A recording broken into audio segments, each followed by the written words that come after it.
y de construcción colectiva. El Destape, cada vez más grande.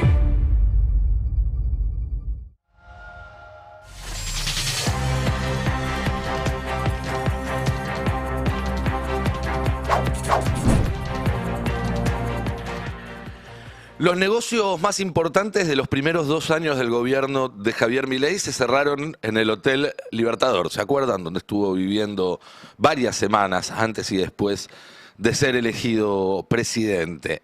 Es posible que los negocios más importantes de los segundos 2 años de su mandato se hayan cerrado esta semana en otro hotel, en este caso el Marriott Marquis de Miami, que es donde Milei recibió fuera de agenda al empresario José Luis Manzano, según reportaron varios medios de comunicación la semana pasada. Era una reunión que no estaba en los planes, que no estaba prevista, y sin embargo fue quizás lo más importante del último viaje de Milei a Estados Unidos. Cuando uno mira los negocios en los cuales está expandiéndose Manzano, un empresario que lleva muchos años y que viene diversificando sus intereses en el país, uno entiende la importancia que puede tener este vínculo para el gobierno de Milei. Por ejemplo, ha crecido muchísimo su participación en la explotación de litio. Más de la mitad de la superficie explotada en la provincia de Jujuy, por ejemplo, es de una empresa de Manzano. Potasio, gas, medios de comunicación, distribución energética. Edenor, que es una de las empresas más importantes del holding Integra Capital, que es el holding que encabeza Manzano, modificó hace poco su estatuto e incluyó entre sus razones negocios en inteligencia artificial, en minería y en telecomunicaciones, en un plan que se alinea perfectamente, si uno los pone uno encima del otro, con los planes de la Casa Rosada para esas áreas y los anuncios que se vinieron haciendo de data centers y demás. Pero los negocios son mucho más que esos y se entrecruzan. A pocos días de esa cita en Miami, Manzano había participado de la compra de Telefe, nada más y nada menos, uno de los canales de aire, junto con Viles, Caglione y Velocopit, que ya son dueños de otro canal de América. Participaron de esta compra, de uno de los canales, además, que históricamente ha sido líder de la televisión de aire. Por la misma época, con pocos días de diferencia, YPF, con participación mayoritaria del Estado argentino, le compró a Integra la mitad de Refinor, una refinería que está cerrada desde abril, por algo más de 25 millones de dólares. Manzano había pagado hace 3 años, 10 millones de dólares por esta empresa, que en el medio además dejó de funcionar. Y como ahí vemos en la bajada de esta noticia, de este portal que levanta la noticia, para algunos se trata de una devolución de favores al vendedor, José Luis Manzano. El gobierno en simultáneo, después de ganar las elecciones, anunció la desregulación de tarifas hogareñas. Veamos cómo titula esta noticia Clarín. Esto fue 48 horas después de ganar las elecciones. Libera las tarifas. Sube gas 3,8. Ahí tenés Metrogas, Manzano. Se esperan aumentos en luz. Ahí tenés Edenor, Manzano. Nafta. ¿De qué fue a hablar Manzano con Milei la semana pasada en Miami? De comprar la operación de Shell en la Argentina, que es la segunda, después de YPF, más extendida en lo que es despacho de nafta al público. Es decir, una tras otro, todos los intereses de Manzano se ven beneficiados por decisiones del gobierno. Pero por otra parte, Integra es un holding que tiene inversiones en una docena de provincias argentinas y Manzano, por lo tanto, tiene muy buena relación con esos gobernadores. ¿Cuáles? Bueno, por ejemplo, Torres de Chubut, Neuquén, Río Negro, Catamarca, Salta, Jujuy, son los votos que está yendo a buscar el gobierno para sacar sus reformas. Y Manzano es un interlocutor de lujo para garantizarse ese apoyo y esos votos. Miren, hace algunos meses Manzano, que tiene una larga historia, recordemos, ingresó con la vuelta a la democracia en la política de la mano del peronismo renovador, fue uno de los diputados más jóvenes en su momento, 27 años cuando llega al Congreso de la Nación, fue de los primeros que estaba cerca de Cafiero, que salta para acomodarse cerca de Menem, clave en los procesos de privatización, después pasa al otro lado del escritorio y empieza a acumular estos negocios y se vuelve realmente un empresario muy, pero muy potente. Hace unos meses decíamos, Manzano había sido noticia por algo que no tiene nada que ver con esto. O sí, porque en julio de este año, en el puerto de Saint-Tropez, en Francia, se incendió el superyate del cual Manzano es dueño. Se llama Sea Lady 2. Ahí vemos una foto, más de 40 metros de largo, de eslora.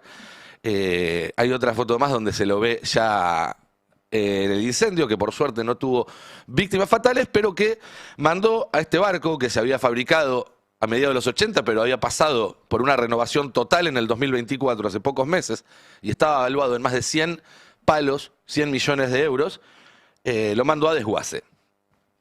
Este fin de semana estuve leyendo un libro muy interesante de un ensayista norteamericano, se llama Evan Osnos, que se llama Los que tienen y los que tienen yates.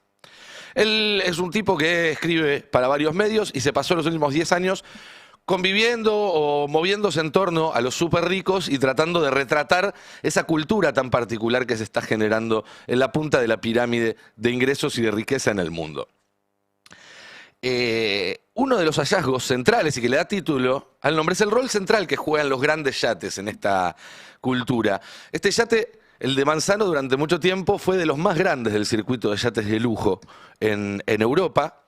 Hoy en día, y sobre todo desde hace pocos años, tipos como Jeff Bezos, como Elon Musk, como Sam Altman, tienen yates de más de 100 metros de largo, ¿sí? Del tamaño de un estadio de fútbol. Se los conoce como gigayates. Son realmente ciudades que pueden pasar meses con autonomía en aguas internacionales y por lo tanto hacer cosas que quedan por afuera de cualquier circunscripción estatal. Pero además se ha vuelto un símbolo de diferenciación entre los miembros de esa verdadera élite para ver, bueno, quién tiene un poco más, ¿no es cierto? De hecho, uno de ellos lo cita el libro y dice, mira, vos tenés un chef, uno de estos supermillonarios diciéndole a otro millonario, vos tenés un chef, yo tengo un chef. Vos volás en aviones privados, yo vuelo en aviones privados. La única forma que tengo de mostrarle al mundo que estoy en otra puta categoría que vos es que mi barco sea más grande que el tuyo. Y existe una relación directa y notoria entre la captura de una fracción cada vez mayor de los excedentes de la economía global por estos muy pocos supermillonarios que no saben literalmente en qué gastársela y entonces fabrican botes del tamaño de un estadio de fútbol, y que el resto del mundo, las personas que viven de su trabajo, empleados, cuentapropistas, dueños de pequeñas empresas, en casi todos los rubros y en casi todo el planeta, bueno, vivan cada vez de forma más precaria y esa plata les esté faltando. Y Argentina funciona como un laboratorio de esas políticas. Y los resultados de ese laboratorio están a la vista. Basta repasar un puñado de títulos de los últimos días, pero un puñado nada más, y tomando solamente el último fin de semana, para ver, por ejemplo, que la mora de las deudas de las familias argentinas es récord. Familias asfixiadas, la mora es récord y subió al mayor nivel en 20 años. Es decir, desde que nos recuperamos de la crisis del 2001-2002, la irregularidad en los préstamos familiares trepó al 6,6%, superando los picos de 2009, 2019 y de la pandemia. Los hogares recurren cada vez más al endeudamiento para cubrir gastos básicos. Pasemos a la siguiente placa. Un noviembre complicado, la inflación de alimentos en la primera semana arrajó aumentos de casi el 4%. El dato refleja que la desaceleración de precios de la que se jacta el gobierno está lejos de la realidad. Siguiente, récord de cheques rechazados. Acá, según este tuit, con información del Instituto Argentina Grande, en septiembre hubo 92.500 cheques rechazados por falta de fondos. 92.000 en un mes de 30 días. Si no me falla la cuenta, estamos hablando de unos 3.000 cheques por día rechazados, pero soy malo para la matemática. Récord de los últimos 5 años. Otro indicador más otro indicador más que podemos ver es el desplome de Mercado Libre. 30% se desplomó la paquetería. Sí, esto lo informa Julio Ernesto López. Dice, lejos quedaron los días donde Galperín ventilaba números de ventas para sostener la idea de crecimiento de consumo, siendo usado por el propio Milei como argumento en cantidad de entregas. Tanto Día de la Madre como Cyber Monday no despegaron, siendo históricamente sus grandes eventos y dejando logística ociosa. Y acá recuerda muy bien cómo hace algunos meses, no sé si ustedes lo recuerdan, lo tenemos en la siguiente placa, Javier Milei decía que los números de caída de consumo del INDEC estaban mal porque la gente en vez de ir al supermercado compraba por Mercado Libre. Entraba a Mercado Libre para hacer las compras de la comida para el guiso, por ejemplo, de los pañales, del aceite, bueno. En fin. Sigo dando, porque, insisto, todas estas son noticias de los últimos días. El déficit con Brasil, déficit comercial bilateral con nuestro principal o ahora segundo socio, es de más de 5.000 millones de dólares, contra 175 millones en igual periodo del año anterior. Estamos hablando de 20, 25 veces más. No hay manera de que cierren ningún esquema económico si vos a tu principal socio comercial un año le comprás o le tenés un déficit de 20 veces más que el anterior. Y por último, otra nota que está hoy en el Destape y que los invito a que la lea, donde hablan de 3 síntomas de la misma crisis. La inflación vuelve a subir, el consumo no reacciona y se derrumba el mercado interno. Pero como les decía, esto no es un problema solo de Milei. Milei es un laboratorio, Milei además lo hace de forma, si se quiere, más grosera y con menos herramientas que otros, pero es un problema global y le está pasando también a Trump, que este fin de semana fue noticia justamente por los reclamos por la falta de comida. Se viralizaron imágenes de larguísimas colas, cuadras y cuadras de colas. Esto es en Cleveland, una ciudad que diría tiene un pasar relativamente bueno, cuadras y cuadras de colas de gente esperando por comida. Vamos a ver ahora, en un tape muy cortito de Fox News, cómo Trump le pasa lo mismo que a Milei, que es que él va y da datos diciendo está bajando la inflación y después la gente dice, no, miren, yo voy a hacer las compras y está cada vez más caro. Veámoslo. This, as a new poll finds, about Según una nueva 70% encuesta, of Americans aproximadamente el say 70% de los estadounidenses afirman que los comestibles son más caros ahora que hace un año. Y aproximadamente el 60% culpa al presidente Trump. Muy parecido a lo que está pasando acá. Y ayer Trump quiso ir a ver un partido de fútbol americano y lo reputearon de arriba.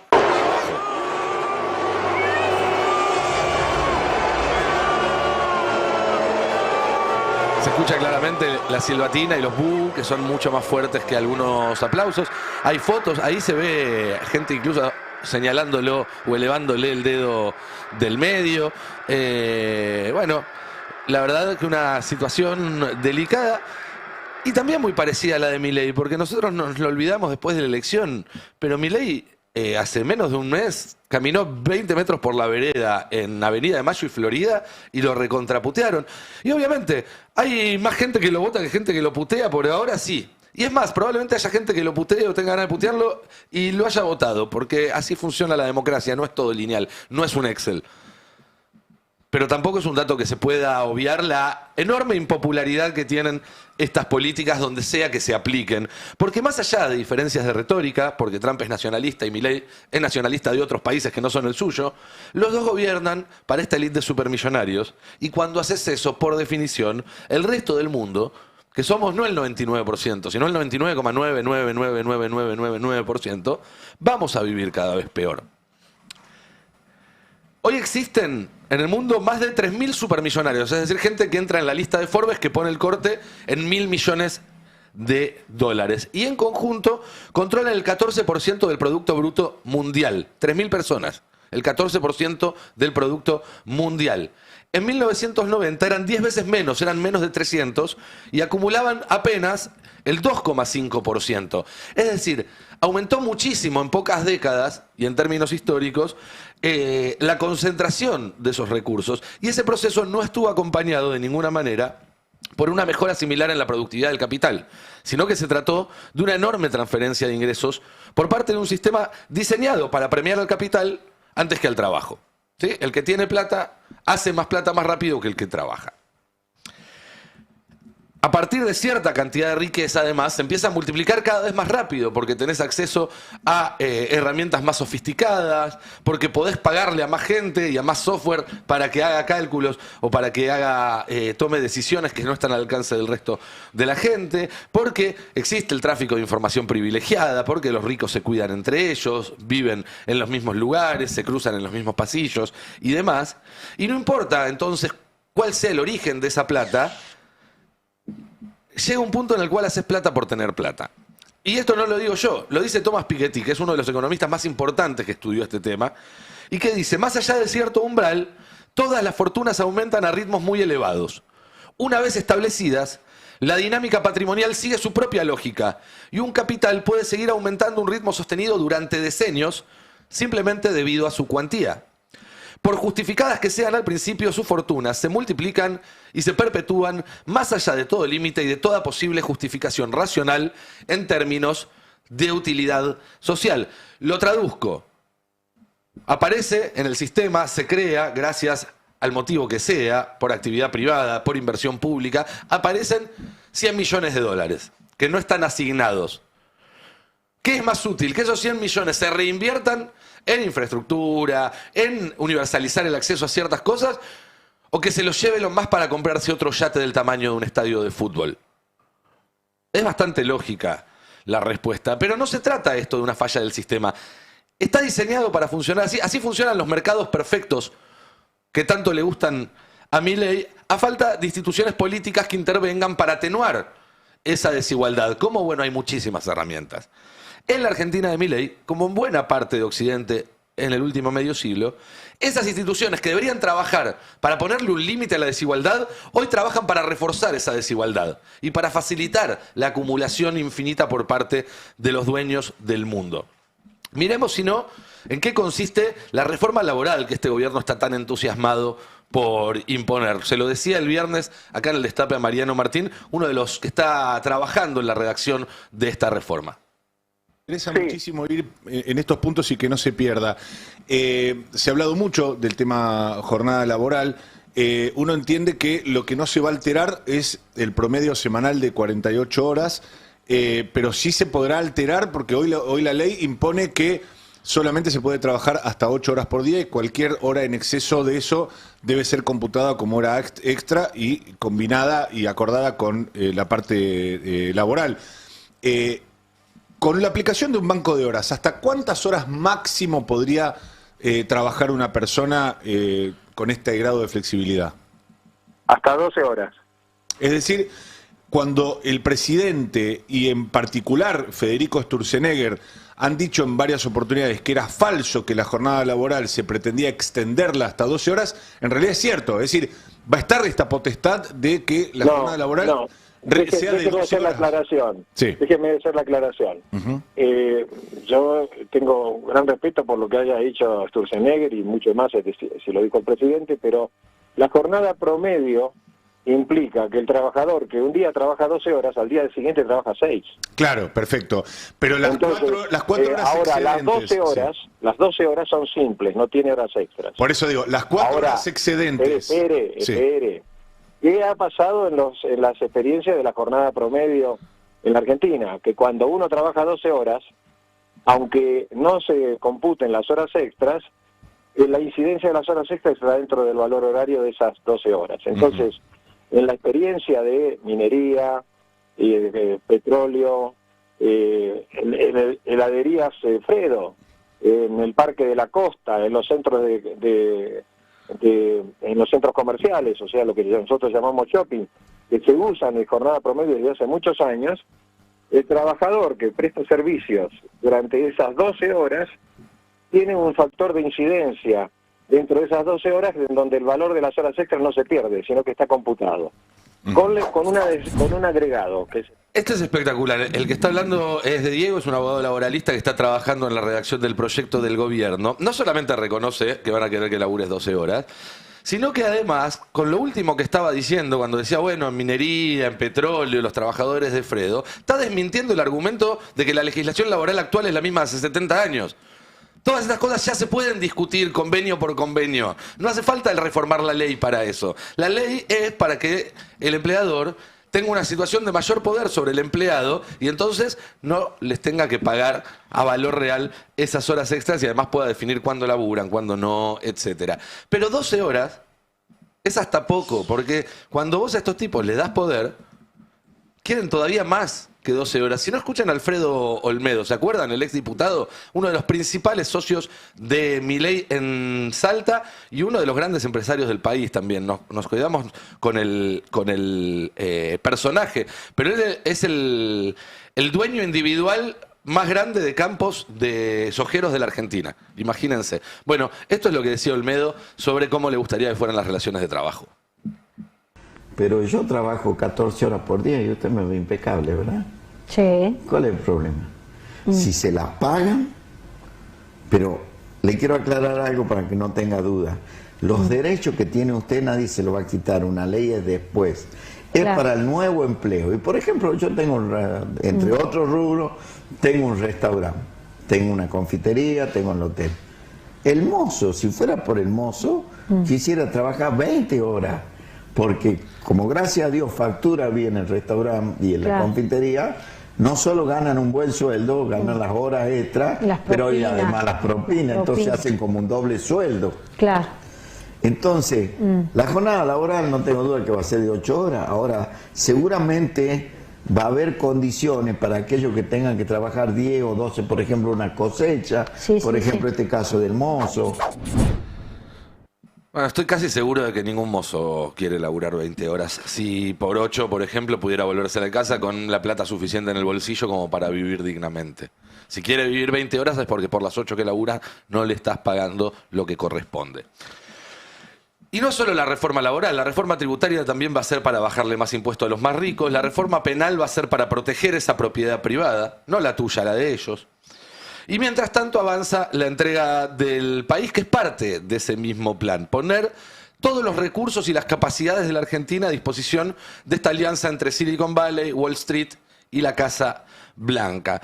Cuando uno ve el desembarco que están haciendo en el país, en una especie de invasión sin disparos, un caballo de Troya transparente, en el cual se ve perfectamente que adentro de la panza están la JP Morgan, Donald Trump, Sam Altman, Robert Citrone, Elon Musk y compañía, me resulta imposible no pensar en otro pasaje del libro de Piketty, con el que voy a terminar este comentario antes de empezar a charlar con la mesa. Piketty dice que están reunidos hoy todos los ingredientes para que la participación del capital en la propiedad del planeta alcance niveles desconocidos. Es decir, un proceso en el cual los países ricos van a ser poseídos por sus propios multimillonarios o de manera más general, en el que el conjunto de países será propiedad de manera cada vez más masiva de los multimillonarios y demás archimillonarios. Bienvenidos a la Argentina, el laboratorio global de ese experimento. Buen día, compañeros, ¿cómo están? Buen día, ¿cómo va? ¿Cómo Alfredo, andás? ¿cómo estás viendo? Bien, vinculado a muchos de los puntos que vos mencionabas sobre el tema de los negocios, la opacidad en el manejo de diferentes activos estatales, ahí vos estabas mencionando los vínculos opacos que tiene con José Luis Manzano, el mileísmo. Hay un aspecto que no está pasando desapercibido, pero no tiene la magnitud que debiera, que es el manejo que está haciendo el Banco Central. El manejo que está haciendo el Banco Central en varios aspectos que son recursos que son nuestros, o sea que es de toda la sociedad. Empecemos con uno que ya es el origen o uno de los puntos centrales, no contesta qué es lo que hace, qué es lo que hizo con el oro. Incluso la Auditoría General de la Nación le pregunta ¿dónde está el oro? Y Bausili, presidente del Banco Central, y Luis Caputo, ministro de Economía, dice, no lo podemos informar. Escúchame, el oro no es tuyo. Claro. Digamos, hay un punto central que merece por lo menos destacar. Parece una tontera decirlo, pero el oro no es de ellos. Ellos no pueden hacer lo que quieran. Acá después por ahí puede trabajar un poco Ari con sus amigos en el Poder Judicial para decir, che, que aparezca un fiscal, uno solo. No queremos que todo Comodoro Pi ni todos los jueces, uno solo que haga por lo menos una presentación, haga un requerimiento para decir, señores, el oro no es suyo. Estamos hablando de por lo menos 6.000 millones de dólares. Pero si querés avanzamos y decís, bueno, a ver, ¿cómo fue la operación que hicieron con los 2.100 millones de dólares que el secretario del Tesoro de Estados Unidos se entregó? Obviamente tiene que haber transparencia, digamos, porque esos 2.100 millones de dólares entraron al Banco Central. El Banco Central, vuelvo a repetir, que es una tontera, es de todo. No es de Bausili, ni es de Javier Milei. Entonces, a ver, entraron esos 2.100 millones de dólares. ¿Qué le diste a cambio? ¿Cómo fue la operación financiera? Cosa que es básica, pero hasta de entender cualquier forma de cómo es la administración pública y la administración financiera. Bueno, no se sabe o se empieza a suponer, hay diferentes placas que espero que vayan recorriendo mientras que hablo, sobre que se supone, de acuerdo al análisis que se hace del balance semanal del Banco Central, que el Banco Central le entregó unas letras que devengan un 4% en pesos. Pero de repente, después de las elecciones, esa operación ya no está mal la de las letras. Entonces, ¿cómo se llevó esos dólares? Todo estamos suponiendo porque no informa el Banco Central. Que se habría activado el swap.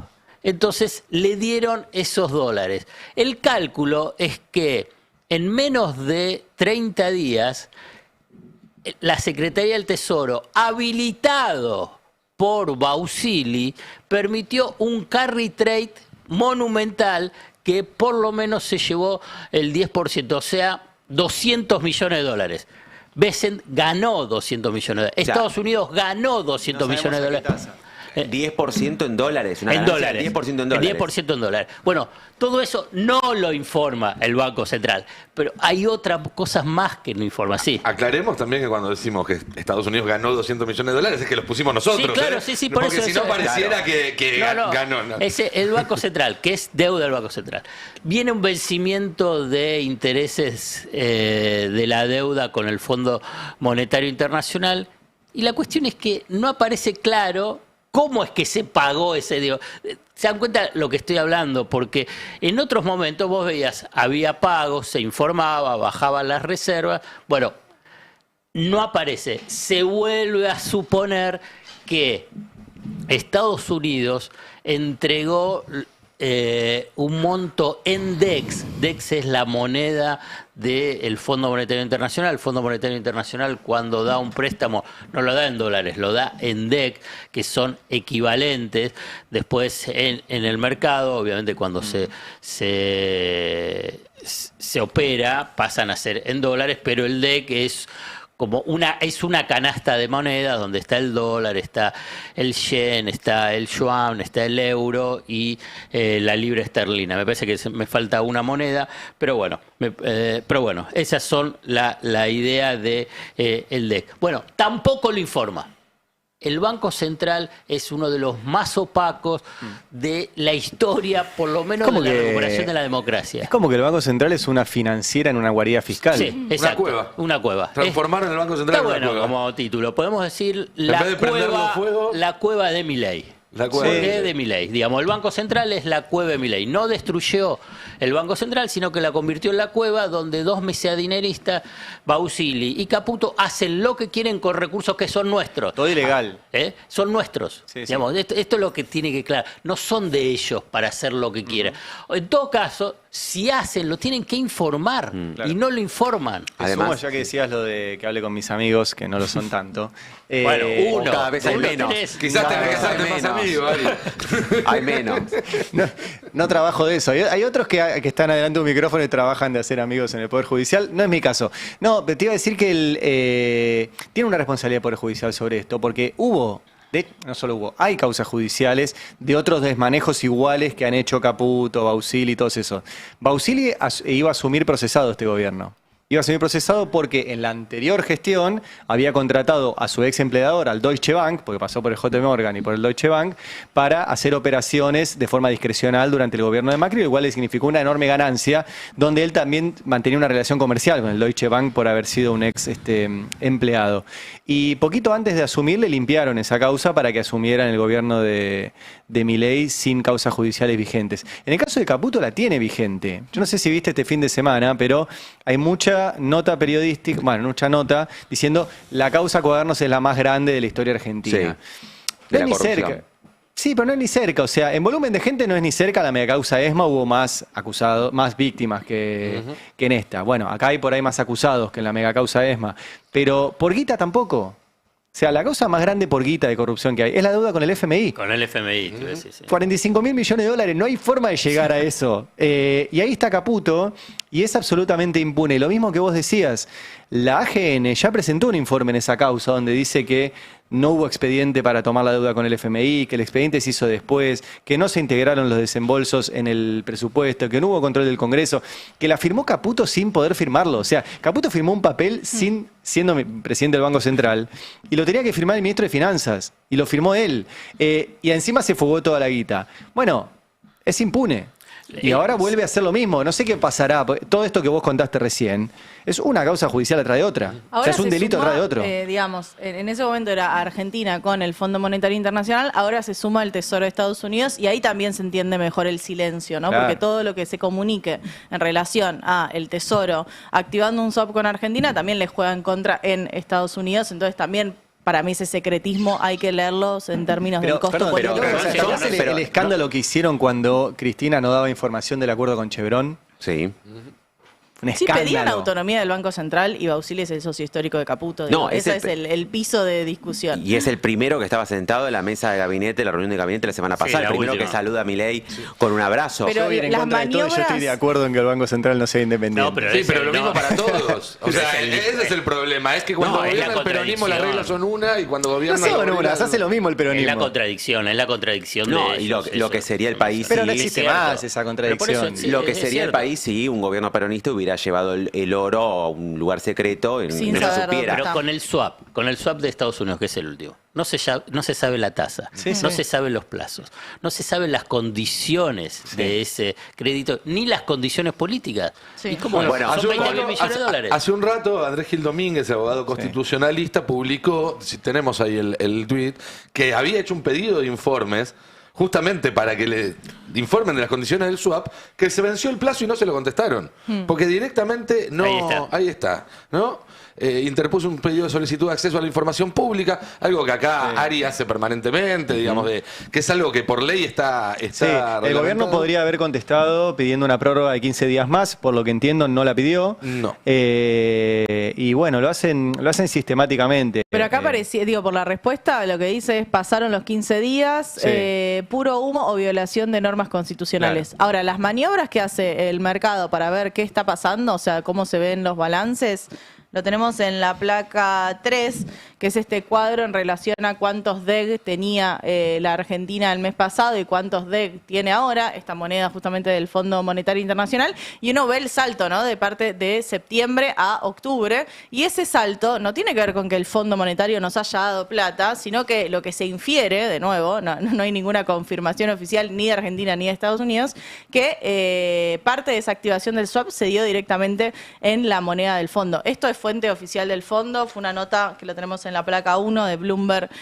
Argentina, diciendo, bueno, efectivamente, de los 20.000 millones de dólares que se hablaban del swap, hay 3.000 millones que ya se activaron, que tiene que ver con este pago al Fondo Monetario Internacional y con los 2.100 millones de dólares para dar salida a Estados Unidos. Ahora, O sea que esto es deuda directa con Estados Unidos. Unidos. Es deuda directa con Estados Unidos, lo que lo coloca en un lugar de privilegio para el cobro de deuda. Es Estados Unidos, el fondo y después el resto de los acreedores. Ahora, Y esto, perdón, ¿puede explicar por qué no baja el riesgo país, Sí. por ejemplo? Porque Por eso los no. bonistas dicen, che, le vas a devolver antes a Estados Unidos. Por que eso no baja el riesgo país. Ahora, estos pagos al Fondo Monetario Internacional, estos vencimientos, no vienen acompañados de desembolsos como hubo una otra etapa anterior. ¿Ya pasó esa etapa del acuerdo? Lo que pasa es que trasladaron la revisión la segunda revisión para febrero. Entonces, después de la revisión viene los desembolsos.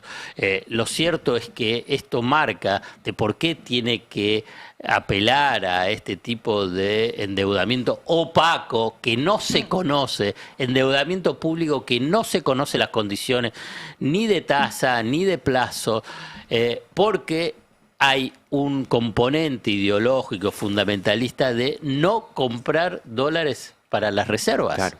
Entonces, acá es el punto central. Entonces, no compra dólares para la reserva, no baja el riesgo país, no puede acceder al crédito voluntario de crédito y no compra dólares porque piensa que con la emisión monetaria esto le va, por la compra de dólares, va a generarle presión sobre los precios. A la vez, si sale a comprar dólares, también va a haber presión sobre el tipo de cambio, llevándolo al techo de la banda. O sea, está en esa trampa.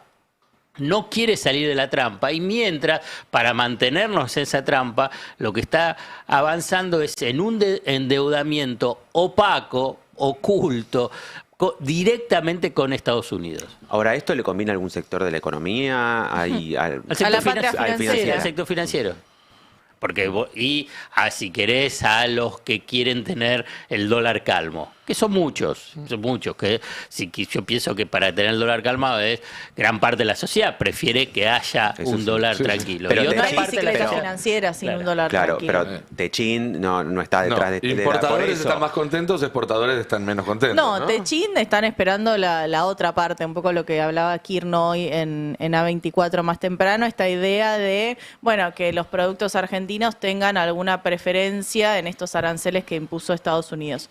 Entonces, todo lo que tiene que ver con aluminio y acero, bueno, que tengan, como tuvieron en el gobierno de Macri, un arancel preferencial. Digo, ellos están esperando más esa parte de la economía real que el tipo de cambio. Tan obsceno es este manejo de cueva financiera en el Banco Central y en el Ministerio de Economía, que lo tradicional en el mercado financiero es lo que se llama el inside trading, o sea, la información privilegiada. Si tenés información privilegiada, tenés obviamente más capacidad para operar en el mercado. Por ejemplo, si alguien sabía de aquel tuit de Besant, el primero, antes de que saliera, compraba los bonos mucho más barato de lo que iban a estar después de que salió el Y tuit. si estás en una reunión de financistas organizado por el JP Morgan y tenés al ministro de Economía que dice, y mirá, estamos evaluando modificar la banda cambiaria y mirá, estamos pensando, a la sociedad no se lo informaron. Que en lugar de un ajuste mensual del 1%, sea del 1,5%, bueno, vos le estás dando, o sea, el ministro de Economía le está dando información privilegiada a un sector minoritario, o sea, sus colegas, porque son financistas, y los de Wall Street le está dando información privilegiada por encima de todo el resto de la sociedad. Bueno, eso es lo que es tradicionalmente inside trading, solamente que lo informan, sale después en las agencias de noticias. ¿Y cuál es el método? Dicen, salió en Bloomberg, salió alguien a hablarlo. Salen los voceros, dicen, no, desmentimos todo lo que está pasando en lo que se dijo ahí. Y mientras tanto, todos en el mercado operan de acuerdo a la información que le dio Caputo en forma privilegiada. Todo es un escándalo. No, y además es dinero norteamericano en este caso, no son capitales privados, sino que también es el dinero de la Reserva Federal, que también es plata de Estado. En ese caso también es inédito, porque antes siempre estamos acostumbrados a que eran banqueros o los propios financistas. Y demuestra también este límite que viene encontrando Caputo hace ya casi 2 años, que es la imposibilidad de entrar al mercado financiero de deuda, porque la última vez que entraron con el mismo equipo económico, la chocaron tanto que Argentina no volvió a entrar a ese mercado financiero de deuda. Y ese es el objetivo de Caputo, y por eso esos rumores de que ahora va a comprar reservas, nadie entiende cómo, dicen, no, van a salir de las bandas, salen de nuevo a decir, no vamos a salir de las bandas, pero tiene que ver un poco con con que si quieren que baje el riesgo país, si quieren entrar de nuevo al mercado financiero de deuda, lo que le dicen es soltar el dólar. ¿Y cómo afecta todo esto el hecho de que sale Caputo a decir una cosa y Milei a decir lo contrario el mismo día? Y es parte de la misma lógica que está manteniendo el gobierno. Ahora sigue gozando de la espuma del triunfo o un buen resultado electoral que tuvo el 26 de octubre, pero no está avanzando sobre las cuestiones básicas de la situación financiera. Si va a seguir así, solamente va a poder mantenerse con diferentes puentes de dólares, que son los puentes de dólares, en este caso del swap de Estados Unidos, pero si sigue así se lo va a terminar comiendo todo, el swap de Estados Unidos, 20.000 millones de dólares.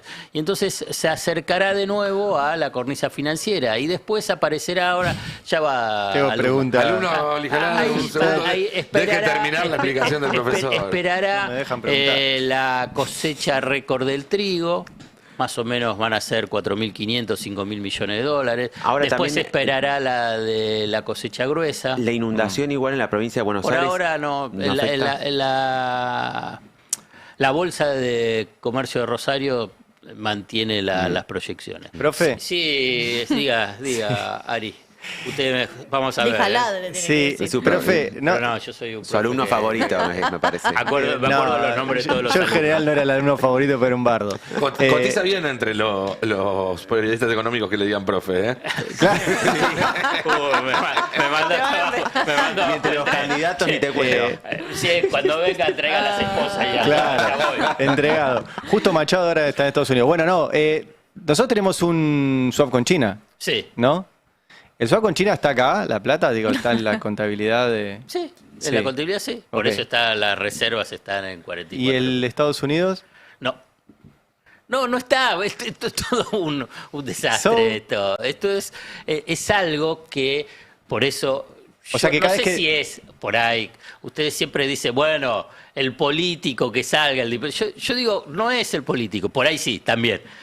Tiene que salir alguien del Poder Judicial, alguien que tenga de otro poder republicano, decir, señores, ustedes están haciendo un manejo que, como ahí lo mencionaba quien El vos- Congreso, por ejemplo. También vos sería mencionaba, interesante decir, bueno, que es ilegal, anticonstitucional, violando las normas. Decir, bueno, den las explicaciones, Sí. si no vengan acá a tribunales a explicarlo. Ahora, porque si no es, a ver, si no es una joda el ahí hay manejo. un- Es que es una joda. El manejo Es que es financiero. una joda. No, Sí. bueno, Hay un tema, no sé si ya pero no leyeron... es, discúlpame, Sí. pero entonces no es exclusivo la joda de Bausili, no. Caputo y la cueva del Banco Central. La joda es que están todos, porque dice, bueno, escúchame, te están haciendo una malversación de fondos o un endeudamiento espurio a futuro y no hacer nada. El resto de los poderes del Estado. Coincido el tema ahí, no sé si leyeron el último libro de Giuliano da Empoli, lo hemos citado acá mucho, Los Ingenieros del Caos, El Mago del Kremlin, y ahora sacó uno que se llama, no me acuerdo el nombre, pero habla de los depredadores, y en un momento habla de que nosotros vendríamos a ser una suerte del partido de los abogados. ¿Por qué? Porque él dice que los Trump, los Milei, los Bukele hacen cosas y nosotros decimos, eso es ilegal, no se puede. Que es lo que estamos haciendo en este momento. Y está bien que lo digamos porque efectivamente es ilegal y no se puede. Nosotros desde el periodismo... Y él dice que somos unos boludos, digamos. No, hasta acá diagnóstico. Efectivamente, estos tipos avanzan sobre cosas que no se pueden hacer y nosotros decimos que esas cosas son ilegales. No, bueno, la pregunta es qué se puede hacer por un lado para frenarlas, eso podría hacerlo el Poder Judicial. Pero por el otro lado, para mí la pregunta más correcta es cómo relacionar el swap con el precio de la carne que aumentó esta semana y no sé cómo vamos a comer asado de fin de año. O sea, cómo vincular esas dos cuestiones. O sea, el gobierno oculta la guita, oculta lo que hace con el swap, oculta lo que hace con la deuda, oculta lo que hace con la guita con el FMI, oculta lo que hace con el oro. ¿Qué tiene que ver eso con el precio del asado que no puedo hacer? Oculta cómo son los aumentos. Fíjate que los aumentos de la nafta dejó de informarse. Mantiene un índice de precios al consumidor desactualizado. Oculta la evolución real de los precios y por consiguiente también el de la carne. Sí. Le celebraron que lo oculte porque ganó las elecciones. Te voy a hacer el Bueno, abogado ahí del ya es diablo. para mí es otro capítulo. No, eventualmente no es que también... lo celebran. si ese Se lo liberal... perdonan. No. Se lo no es que toleran. el que lo vota celebra esa situación, no es que tiene ese nivel de análisis tan puntilloso sobre si, bueno, lo voy a votar y entonces sí, lo voto porque oculta todas las operaciones de la cueva financiera del Banco Central. No, para mí. No, pero la de la Eso. nafta, que es una cotidiana, la oculta, por ejemplo. Y se tolera. Sí, igual, yo creo que la gente lo nota. El que carga nafta toda la semana se da cuenta. Lo que hay en todo caso es que los medios hablan de otra cosa, que se discute Y no hay que otra la, agenda. y la oposición política no Pero- debería hablar de esto. Pero lo habla, Sí, lo sí. habla, Y lo también- habla, pero tampoco tiene mucho espacio para amplificarlo. No, el día de mañana va a tener la oportunidad de desconocer también gran parte Yo veo de que estas no tiene maniobras. mucha propuesta la oposición política, que no pone la inflación como un tema central en la vida cotidiana. Bueno, también venimos de un proceso que es complicado. O sea, ¿quién va a venir a hablar de la inflación? Massa. Bueno, ¿Y Massa por no. qué? ¿Y Macri pero- también lo puede hablar de la inflación? ¿La duplicó Macri Sí, la sí, inflación? Pero Massa se Igual borró, lo habla. pero Massa Igual lo desapareció habla. 2 años y Bueno, no dio pero- ninguna explicación. pero lo que Macri hay- se mantuvo No, y lo sigue hablando, pero porque Ya, hay una perdón, complicidad. y al día de hoy... Pero perdón. la complicidad es amplia. Eso es lo que- Está. Macri puede hablar de la inflación pese a que la duplicó. Macri puede hablar de la deuda y la transparencia pese a lo que hizo, porque hay una complicidad alrededor de Sí. esto. Es lo que también. Igual al PRO no le fue bien en las elecciones del 2023 tampoco. Bueno, pero porque se lo chupó Y este año tampoco. Milei. Pero eso es porque se lo chupó Milei, porque apareció otro representante de la derecha y de la ultraderecha que pudo canalizar ese electorado. Bueno, deberían poder aparecer también actores legitimados del peronismo para poner en cuestionamiento esto, el aumento de precios. O por afuera del peronismo. También, bueno, o de la oposición. ¿Qué pensás de esto que están diciendo? Tiene que aparecer el Astori del peronismo. no lo ¿Escuchaste? entendí. Ah, no entendiste, bien. No lo entendí. No, no como sé, porque diciendo, es el ministro de Economía. tiene que del aparecer Frente una Amplio. figura, Una una figura figura racional para conducir la economía del peronismo. Igual es una pésima comparación porque Astori llegó a donde llegó porque era la cabeza de uno de los partidos o sea, Astori es Massa. El Claro. Astori del peronismo es Massa. Astori era el jefe del Frente Renovador del Frente Amplio de ellos, digamos, de una fuerza minoritaria pero importante. Y en ese lugar es que tuvo primero el ministro de Economía, después vicepresidente. Igual... Yo Está bien, yo igual en ese la- sentido, igual siempre- La figura- ingeniería yo me electoral, remito- no sé. lo La que figura está es buscando. una figura económicamente aceptable para. Los mercados. Bueno, sé. recordaba, Los no mercados, sé, no me acuerdo quién lo decía, Néstor tuvo en el Banco Central de Arredrado, tuvo a La Baña y decían, bueno, se requiere algo así. El tema es que tenía una conducción política muy clara, entonces tanto Obvio. Redrado como La Baña hacían lo que Néstor quería y no lo que a ellos les parecía. Hasta que dejaron de hasta que hacer. se Hasta que dejaron de chocaron y quedó la política y se fue la economía. Ese es el punto. Sí. O sea, no hay ningún problema con que aparezcan Así te va a ir, actores Sayal. más o menos racionales, más o menos... No sé, También no sé. discutir por qué es racional Totalmente. el carry trade, digamos. ¿Por qué se le dice racional al carry trade cuando no hay ningún país en la historia que se haya desarrollado haciendo carry trade? No, y además yo recordaba la previa de lo que fue en las elecciones de 2023, a propósito de este escenario que se había trazado en las elecciones de hace 2 semanas, de que si ganaba el peronismo era el caos económico el que sobrevendría. Todo ese proceso de 2023 fue caótico, en parte también por toda la línea del fuego que echó Milei. Fue por Milei. Diciendo- Milei decía el peso es excremento. claro. Pesos de excremento, hablaba de la dolarización, se hablaba de $1 a 6.000 Hizo pesos. lo contrario que hizo Alberto Fernández en 2019, para Exactamente. entenderlo. No, en vez de ponerle un techo, dijo, no, esto chicos, miren que se descontrola, Ahora- yo voy por la dolarización y todo, y genera toda una incertidumbre previa a la asunción. La cuestión es por qué también esa imagen de caos se la termina llevando el peronismo Claro. en vez Pero y porque al hay una revés también- construcción del sentido, Exacto. digamos. Yo trato en lo posible de salir de la trampa, de la construcción del sentido que tiene la derecha, que es muy efectiva, pero es tan efectiva que sectores del denominado pensamiento nacional y popular terminan discutiendo los escenarios que plantea precisamente la derecha. Digamos, es impactante, digamos, para mí, o ya en este momento hasta me llega a sorprender. Entonces nos pasamos discutiendo cuestiones vinculadas con, bueno, el tema de la inflación, cómo dejó más a la inflación, pero no se estuvo discutiendo, decir, escúchame, lo que dejó Macri fue uno de los principales condicionamientos del gobierno que siguió.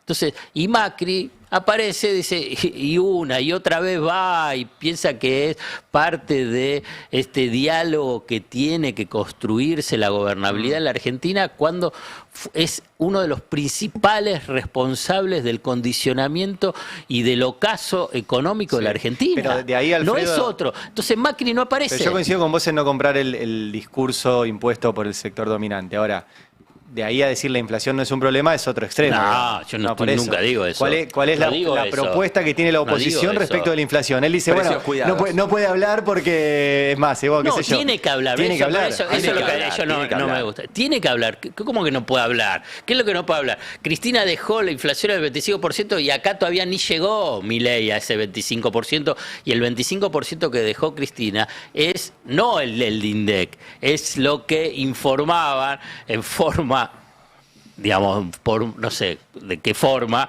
que mostraba el cartelito, que es lo que decían las consultoras privadas. Congreso, ¿te claro, entonces, y con eso llegó al 25%. Acá todavía está tratando de llegar a ese 25% pisando salarios.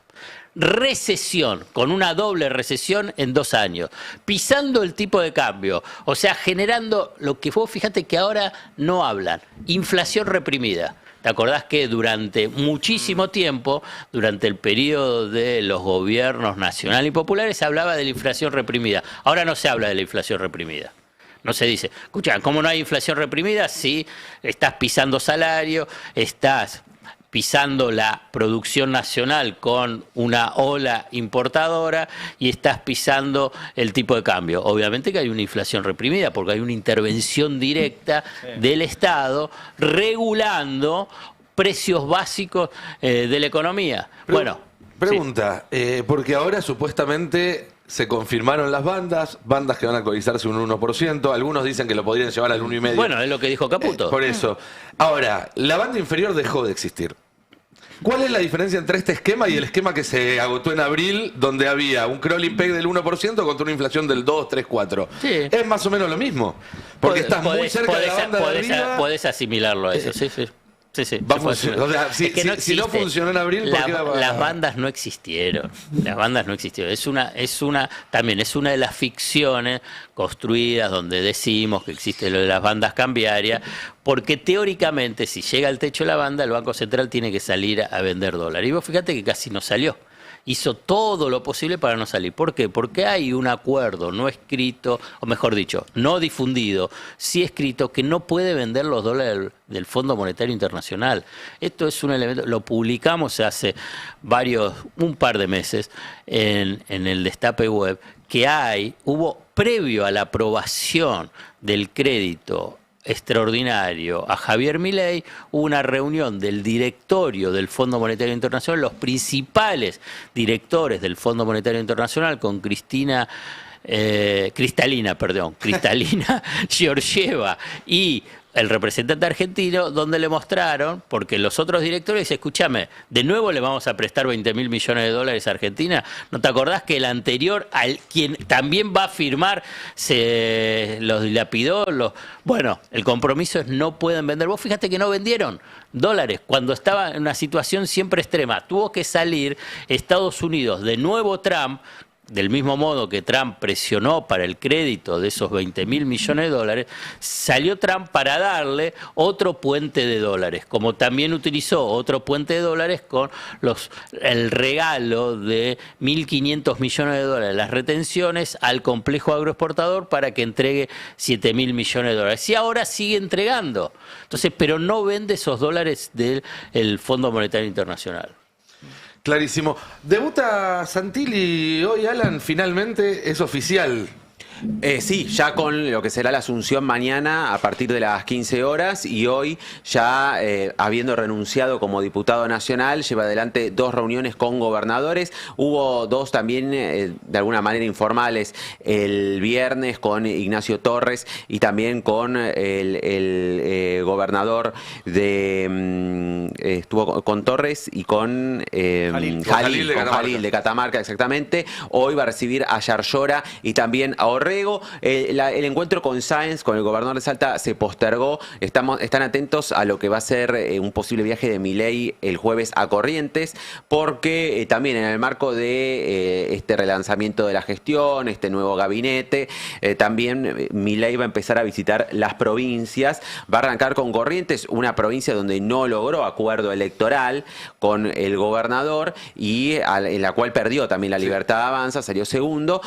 Pero se supone que viaja el jueves Milei y que allí habría también un encuentro con el gobernador, el cual ahora sí lo van a buscar sostener y de alguna manera también contentar. Lo charlábamos más temprano antes de arrancar el programa. Que Santilli finalmente haya renunciado a su banca de diputados es una señal de que hasta el 10 de diciembre se pone en el freezer el Congreso. Exactamente. Y el gobierno va a tratar de que no haya mucha actividad, ¿no es cierto? Sí. Porque era sensible ese voto más o menos que podía llegar a darle. Sobre todo el presupuesto era lo que más preocupaba al gobierno, que comenzara a discutirse en el recinto el presupuesto antes del 10 de diciembre, pero ya con lo que fue la semana pasada en la Comisión de Presupuesto, que logró con la presencia de Santilli, su voto y el doble voto de Venegas Lynch, y haber logrado dividir a la oposición, el dictamen que se obtuvo fue el del oficialismo. También sorprende al equipo de Santilli y al propio ministro del Interior el acompañamiento que está recibiendo por parte de los gobernadores y un consenso que ya está establecido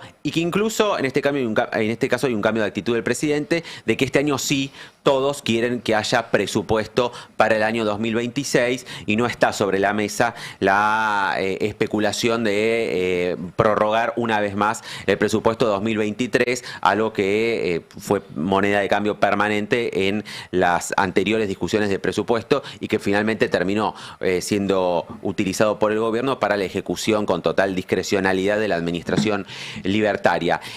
Hoy entonces con Yarlora también hay mucha expectativa, porque Yarlora fue el de los gobernadores no kirchneristas, de los más críticos en el último tiempo, fue el que impulsó de alguna manera junto con Schiaretti la conformación de Provincias Unidas, hoy devenida en desgracia. Se está discutiendo en paralelo cómo va a ser la conformación de ese bloque en la Cámara de Diputados, se está hablando de una integración con el bloque de Pichetto para unar fuerzas, de alguna manera era el sentido también que iba a tener. Provincias Unidas no va a tener el bloque robusto con el que alguna vez el propio Yarlora se había ilusionado, pero están a la expectativa de ver esta tarde en qué tono llega el gobernador de Córdoba. Lo cierto es que todos los gobernadores van con sus reclamos, van con sus distintos pedidos vinculados a algunas obra pública, algunos puntos que quieren tratar. Por ejemplo, Torres se llevó el compromiso de que el gobierno va a bajar las retenciones a los hidrocarburos, a lo que está pidiendo el propio gobernador. También pidió por una obra pública específica que también se lo mostró optimista a Torres respecto a este tema en la salida. Escuchemos, si les parece, en el 4, Torres hablando y celebrando la vocación de diálogo del gobierno. Torres, otro gobernador que fue por Provincias Unidas y le fue muy mal en su provincia, salió tercero. Para la Argentina. Después el balance es positivo porque en definitiva que haya vocación de diálogo sobre temas que son determinantes, te diría, para la Argentina, que sea vinculante la voz de los gobernadores es importante. ¿Van a acompañar las reformas, Nacho? ¿Van a acompañar las reformas y el presupuesto del gobierno? Presupuesto tiene que haber y ahí vamos a trabajar para que la Argentina tenga presupuesto, que sea un presupuesto federal, que le quite el pie de encima a la producción y al trabajo. Para eso hay que trabajarlo el presupuesto. Uno, para comprometerse a acompañar algo, tiene que estudiarlo y obviamente proponer distintas cuestiones que nosotros estamos proponiendo, como la eliminación también de algunas asignaciones específicas. Así se trabaja y así se consiguen los consensos que necesitamos para poder avanzar en estas medidas. Además, entonces, la eliminación de las retenciones a los hidrocarburos, lo que pidió Torres es el sostenimiento de la cuenca del Golfo San Jorge, que va a salir por decreto, que va a implicar que la provincia baje las regalías, los gremios se comprometan a un acuerdo de competitividad para bajar el costo operativo y las empresas a reinvertir la totalidad del ahorro fiscal en la cuenca para generar más producción y evitar la necesidad de acudir a las importaciones es lo que dice el gobierno provincial que se está llevando entonces de esta primera reunión con Santilli. Una de las preguntas que tienen todavía todos, incluso dentro de la Casa Rosada, en el propio gabinete, es cuál va a ser la caja de herramientas, ¿no?, que tenga el ministro del Interior para negociar con estos gobernadores. Vocación de diálogo sabemos que tiene, muñeca política también. Ahora, la pregunta es qué tanto margen le van a dar, sobre todo la billetera, que estuvo muy cerrada durante estos años. La duda básicamente pasa porque los filtros siguen siendo los mismos, Toto Caputo y Karina Milei. Toto Caputo en cuanto a los números y Karina Milei en cuanto a la política, que era un poco de lo que se hablaba, cuando se hablaba que después de las elecciones iba a haber cambios, era cambiar esos dos mecanismos. Exacto. Que buena parte de quienes querían ayudar al gobierno, no hablamos de la oposición, sino empresarios, políticos, que se ven más aliados que otra cosa, incluso desde Estados Unidos le decían, mirá, tiene que cambiar esto, pues no está funcionando bien. Bueno, cambiaron algunos nombres, pero esos dos filtros siguen estando. La gran duda, se reafirmaron, se empoderaron. La gran duda es si esto va a generar los mismos ruidos que generaba antes de la elección, o si ese ordenador fue lo suficientemente potente como para lubricar esa maquinaria. Atándolo con la discusión económica de recién, el gobierno también apuesta a que, logrando este acuerdo con los gobernadores, votando y sacando las reformas tributaria y laboral,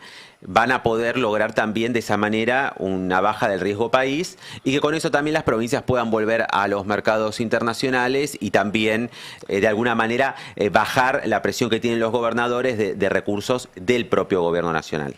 O sea, más deuda. Sí, más deuda. Es la única idea que se les cae. Sí, que fue el mismo esquema que llevó adelante Macri con las provincias.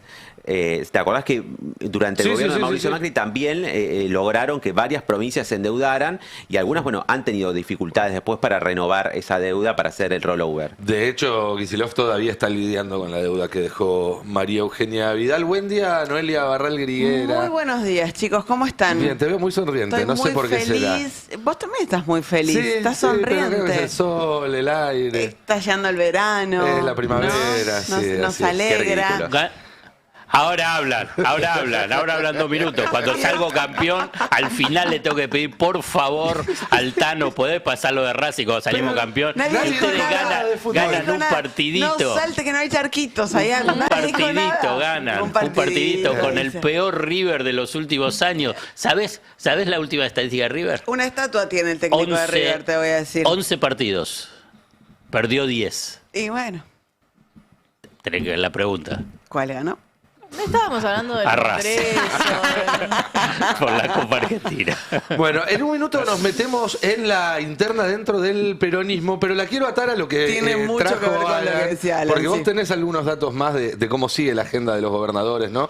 Y eso va a influir directamente en los bloques legislativos del peronismo. Así que sigamos repasando un poco, Alan, si querés, la agenda de Santilli, estas primeras comunicaciones de Santilli.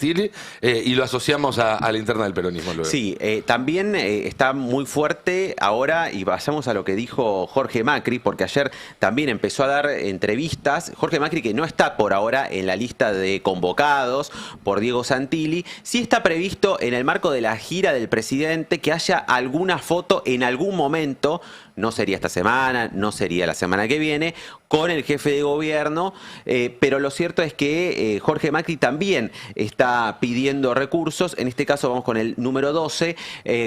Recuerda que hay un fallo de la Corte, un acuerdo que se firmó ya hace un año por la coparticipación de la ciudad, y que el gobierno no está cumpliendo una parte, una porción, el 1,55% semanal que debería transferirle el gobierno nacional al gobierno de la ciudad. Es alrededor del 10% del presupuesto total que tiene la ciudad, y justamente esto lo reclama públicamente porque todavía no ha tenido la oportunidad de hacerlo cara a cara con Santilli, que también forma parte de todo el mismo partido, ¿no? Sí, todavía claro, se conocen muy bien. No se desafilió del PRO ni se afilió a la Libertad Avanza. ¿Qué decía Jorge Macri ayer?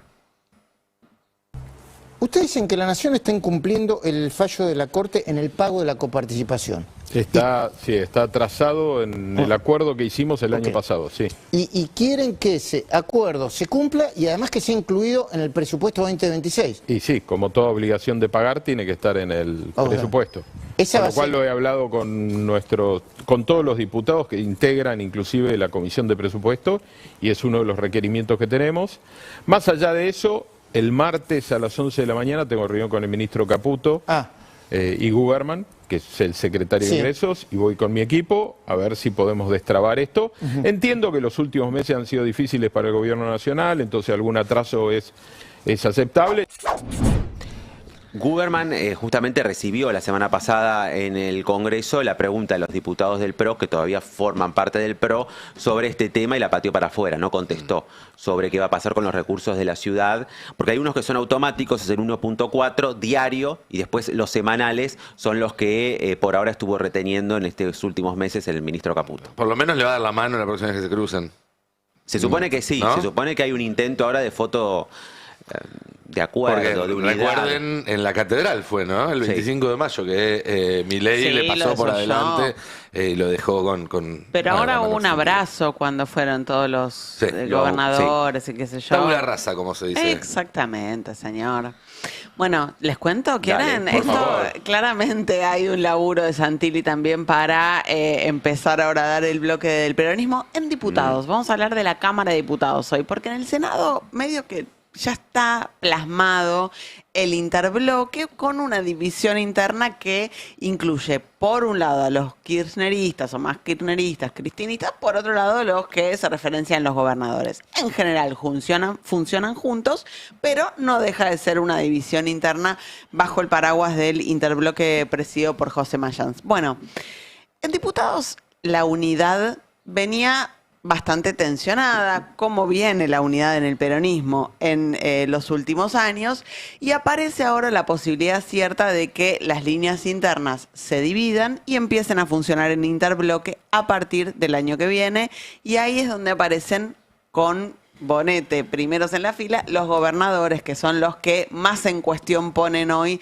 la unidad del peronismo en la Cámara de Diputados, porque vos tenés a Zamora, el santiagueño que estuvo ahí sentado en Casa Rosada. Sí. Tenés a Jaldo, y los santiagueños a Jalil, que siempre solían ser como un subbloque bloque que funcionaba como Sí. aliado, pero siempre estaban aparte. Hoy están adentro de Unión por la Patria. Bueno, habrá que ver qué pasa el año que viene. Recordemos que mismo cuando Cristina gobernaba, Exacto. para cerrar esas alianzas, en general, o Zamora, cuando estaba en el Senado, o su esposa cuando lo reemplazaba, entraban en la línea sucesoria directamente. Exactamente. Ese era el valor que le asignaba Cristina a la alianza con los santiagueños. Exactamente. Bueno, son 6 diputados los santiagueños. Y 3 senadores. Y 3 senadores. Veremos qué pasa el año que viene con ellos. Porque todos lo que te dicen, a ver, esto surge de una reunión el miércoles pasado del bloque de diputados nacionales del peronismo, que fue finalmente una reunión catártica en la que hubo algún que otro pase de factura, alguna queja por la estrategia electoral, todos más o menos contando qué les pasó en sus provincias, y es a partir de ahí que surge esta posibilidad de que no ahora, pero sí el año que viene, el bloque termine con divisiones internas bajo el paraguas de un interbloque. En lo inmediato, ¿qué va a provocar esto? El peronismo no va a impulsar ningún proyecto ni alternativa, ningún proyecto del oficialismo que pueda generarle que estas divisiones internas queden explícitamente expuestas. Claramente. Entonces, presupuesto 2026 y bueno, vamos a ir a rechazarlo, dicen en el peronismo, no es que vamos a ofrecer alguna alternativa porque la verdad no hay consenso interno respecto a alternativas. Ahora, yo te decía, los gobernadores, bueno, son los que exponen más claramente esta situación, pero también tenés, el Frente Renovador de Sergio Massa tiene 8 diputados nacionales. ¿Qué va a pasar con eso? Massa habla mucho de la unidad, pero bueno, tal vez arman esta línea interna y quedan en el interbloque. Ya hay algunos diputados electos por San Luis que están diciendo no, esto está muy kirchnerista, yo me voy a hacer mi bloque, mi interbloque aparte.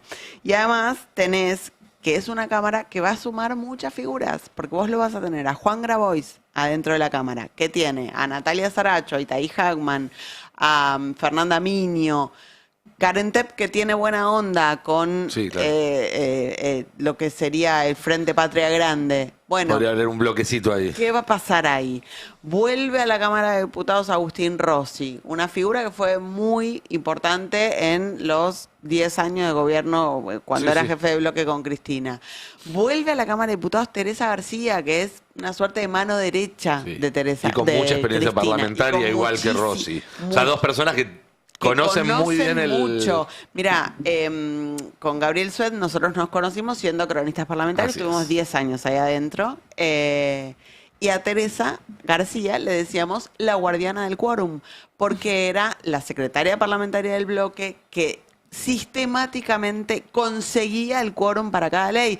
Es cierto, el kirchnerismo tenía un bloque muy grande, no era mayoría automáticamente, sobre todo después del Grupo A de 2010 y todo eso, y aún así era un oficialismo que conseguía el quórum. Bueno, estas figuras vuelven a la Cámara también, va a ser un bloque, yo te diría, agitado. Va a ser un bloque políticamente mucho más cargado, pero eso en estas circunstancias puede ser una ventaja si se lo lleva bien o puede volverse un problema, un desafío si no se logra hacer que esas partes compaginen, cuando además todas las miradas van a estar puestas en cómo se resuelve la interna de cara al 2027. Totalmente, porque lo que termina impactando en todos lados es la interna no resuelta, Claro. finalmente. Si el peronismo hubiera ganado en la provincia de Buenos Aires, por lo menos, y se hubiera acercado todavía más al resultado nacional el 26 de octubre, probablemente ni estuviéramos hablando de esto. Y son las mismas diferencias que están presentes, que subyacen, pero una victoria hubiera seguido enmascarándolas. Ahora, con la derrota consumada, y bueno, aparecen estos ruidos y estas posibilidades. Es interesante porque se compara mucho este gobierno con el de Macri, pero en términos legislativos y en la Cámara de Diputados se va a dar lo contrario. Sí. Porque Macri tuvo los primeros 2 años con la oposición dividida y aprovechó para avanzar mucho, y luego la oposición se juntó a partir de que Cristina decide ser candidata en el 2017 y luego empiezan los diálogos de lo que después fue el Frente de Todos, pero que hubo una oposición mucho más sólida en el Congreso. Y acá hubo 2 años donde el peronismo casi no tuvo fugas, solamente los votos de los tucumanos y alguna vez algún catamarqueño, algún santiagueño.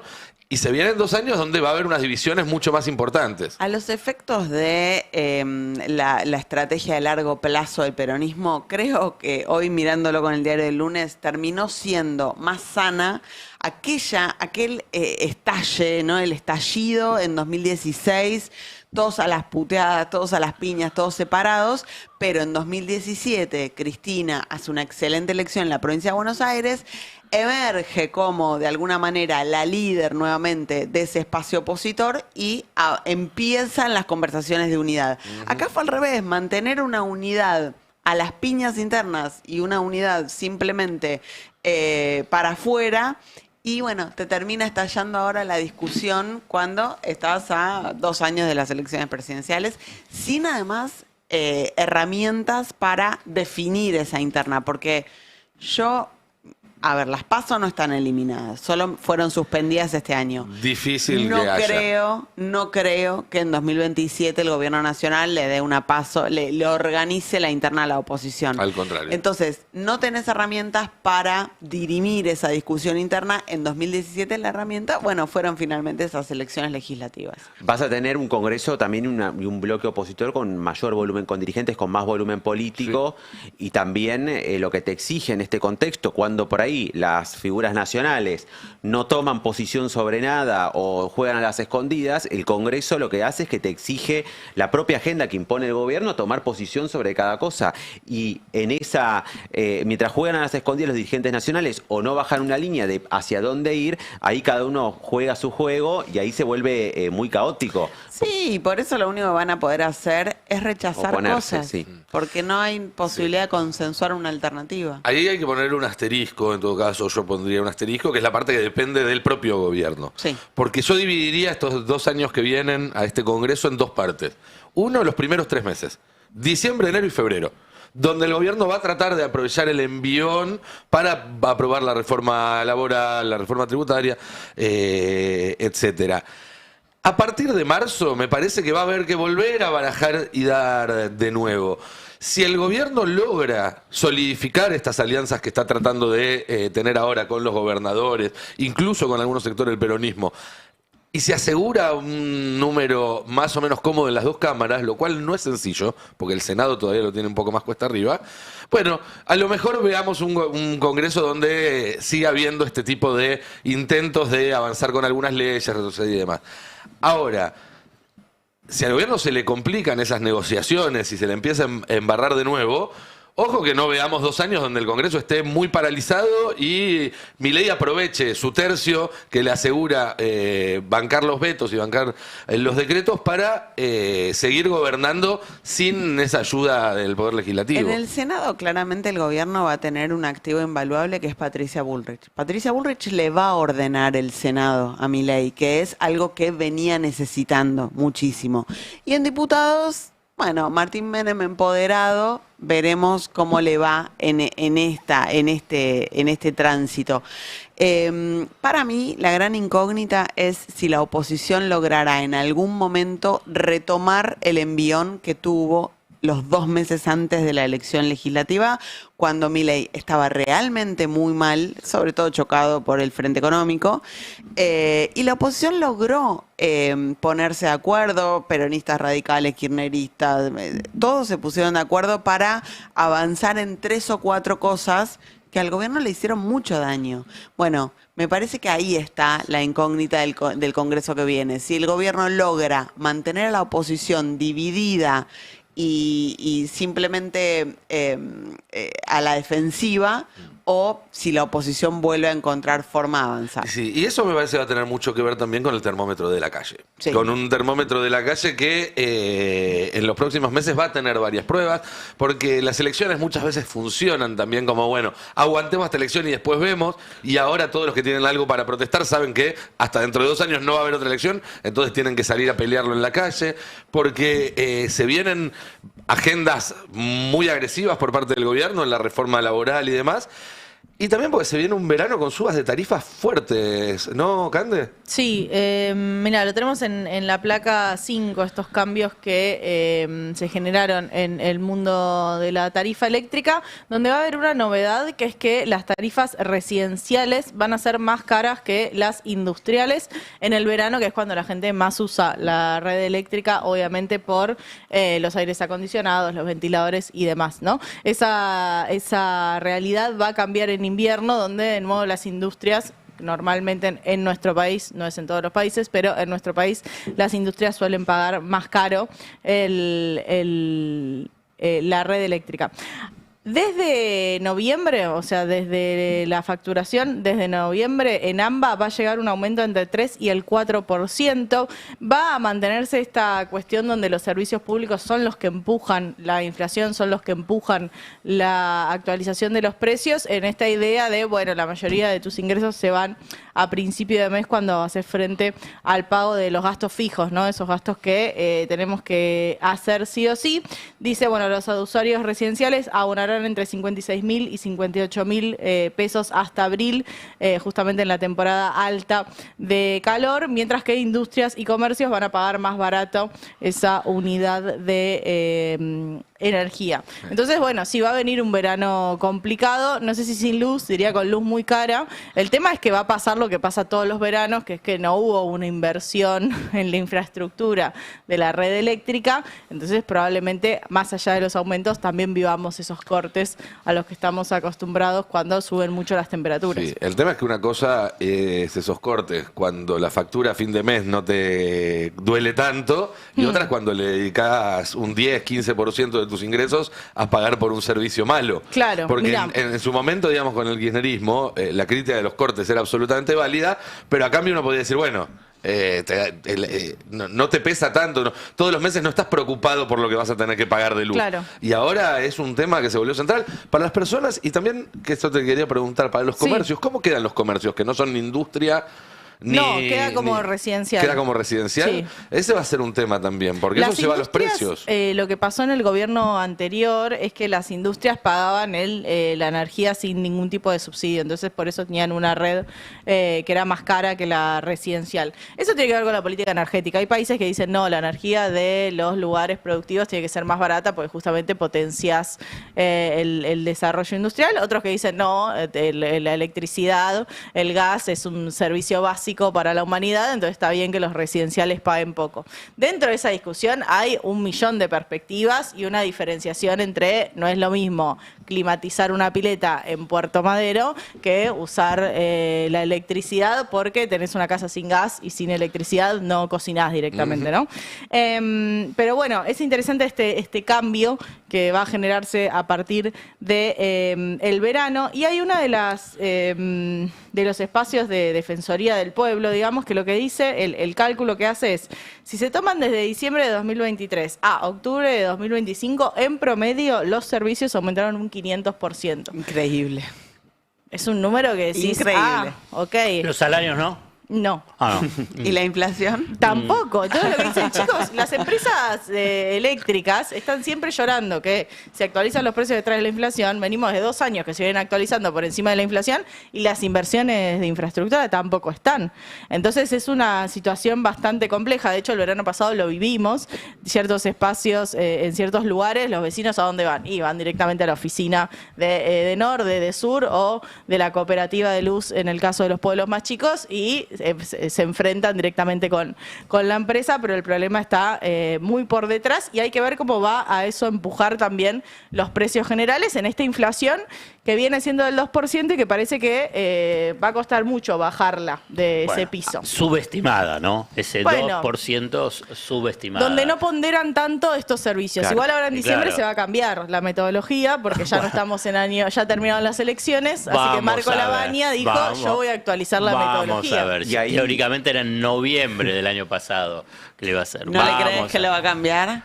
Pero ya lo anunciaron. Yo quiero ver los hechos. Alfredo, ya lo anunciaron. Ya lo tiene todo listo, tiene que hacerlo. Lo tienen listo hace un año y medio. Julio Olivarón anunció que se iba y todavía se quedó. Ya van 2 lunes todavía que está teniendo el changüí y parece que se queda hasta febrero. Qué cara de piedra ese señor, por favor. ¿Cuál de todos?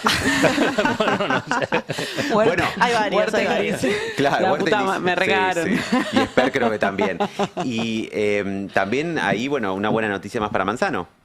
Unas cuantas buenas noticias viene juntando Manzano en los últimos días. Sí, sin duda. Él tiene distribuidora de gas con Metrogas, aumentos. Distribuidora de luz con Edenor, aumentos. Está por comprar las estaciones de servicio de Shell, toda la red de estaciones de servicio de Shell, la segunda más grande del país después de YPF.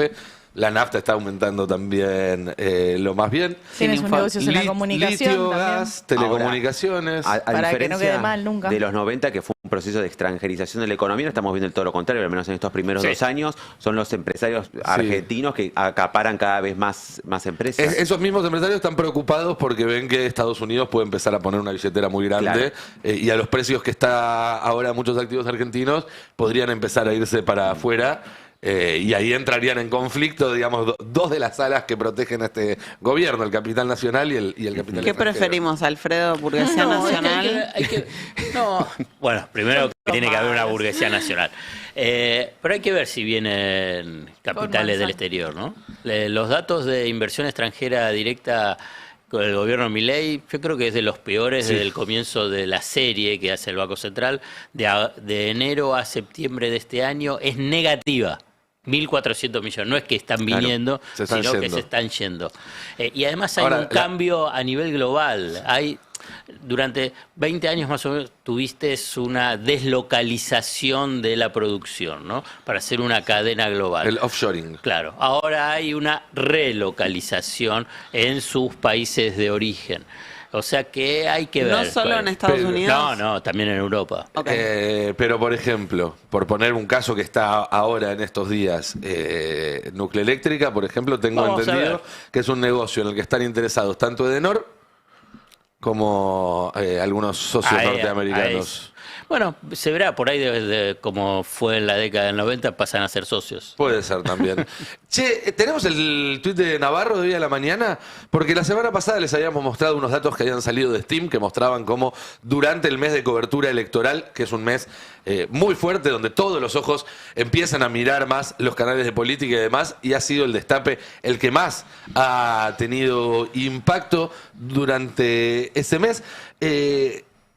Es quizás la parte más fácil de medir, la de las redes, porque son vistas, son clics, son likes, son compartidos.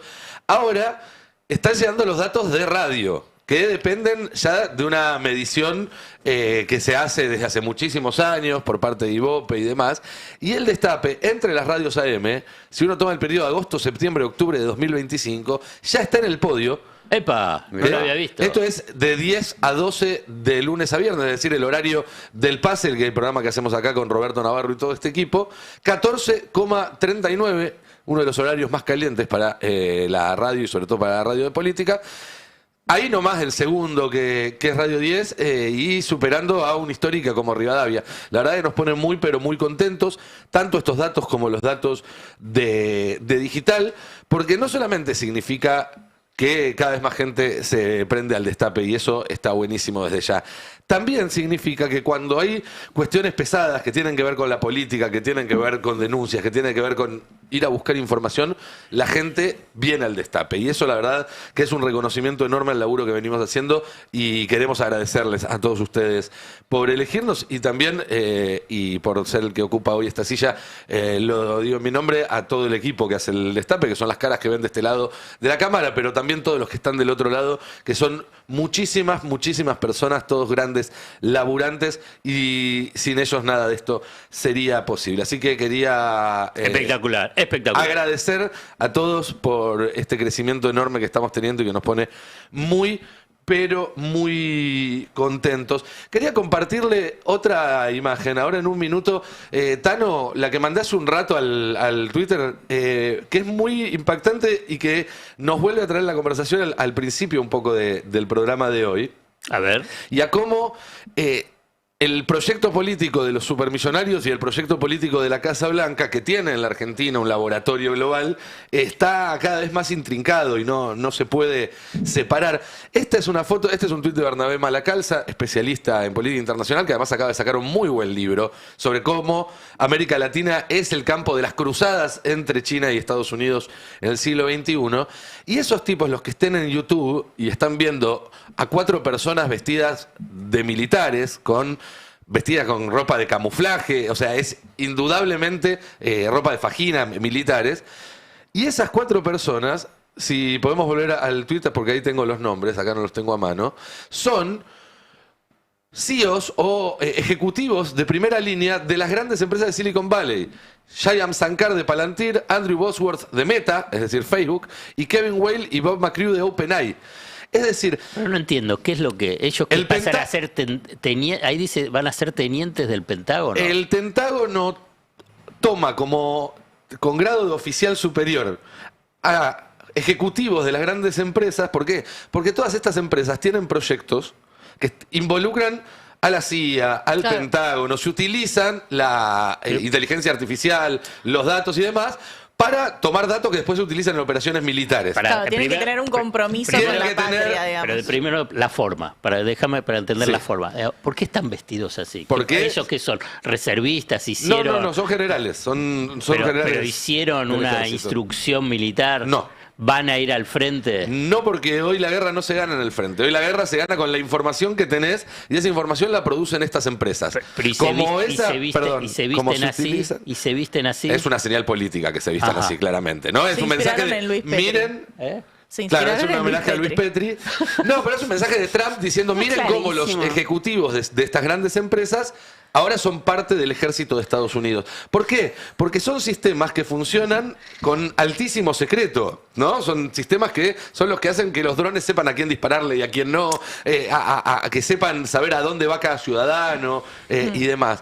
Entonces, para poder operar en el marco de la superioridad militar, están tan entroncados que los toman como parte del ejército. Ahora, es también un poco una trampa, Porque esto te hace creer que es todavía el Estado el que tiene el control Iba a y que decir, son los ejecutivos los que se subordinan. En parte es una búsqueda del Estado Cuando de en decir, realidad- bueno, pará, sos una empresa privada, pero vos tenés que tener algún compromiso con mi nación. Si vos me vendés la información a lo que sea, bueno, puedes hacer traición a la patria. Sí, pero por otro lado es una forma de disimular que en realidad los verdaderos jefes son estas empresas y que Trump, Vance, que es su vice, son empleados de todas estas empresas y que están absolutamente intrincadas. Y esto es importante porque hace unos meses se acuerdan que cuando se pelearon en Twitter Trump con Elon Musk, muchos decían, bueno, se rompe la alianza entre el populismo de derecha, la alt-right y Silicon Valley.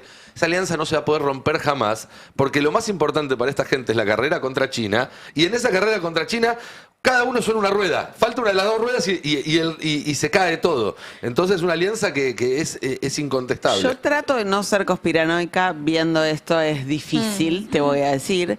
Quiero que me expliques, Nico, ¿qué es Palantir? Porque lo veo en cada...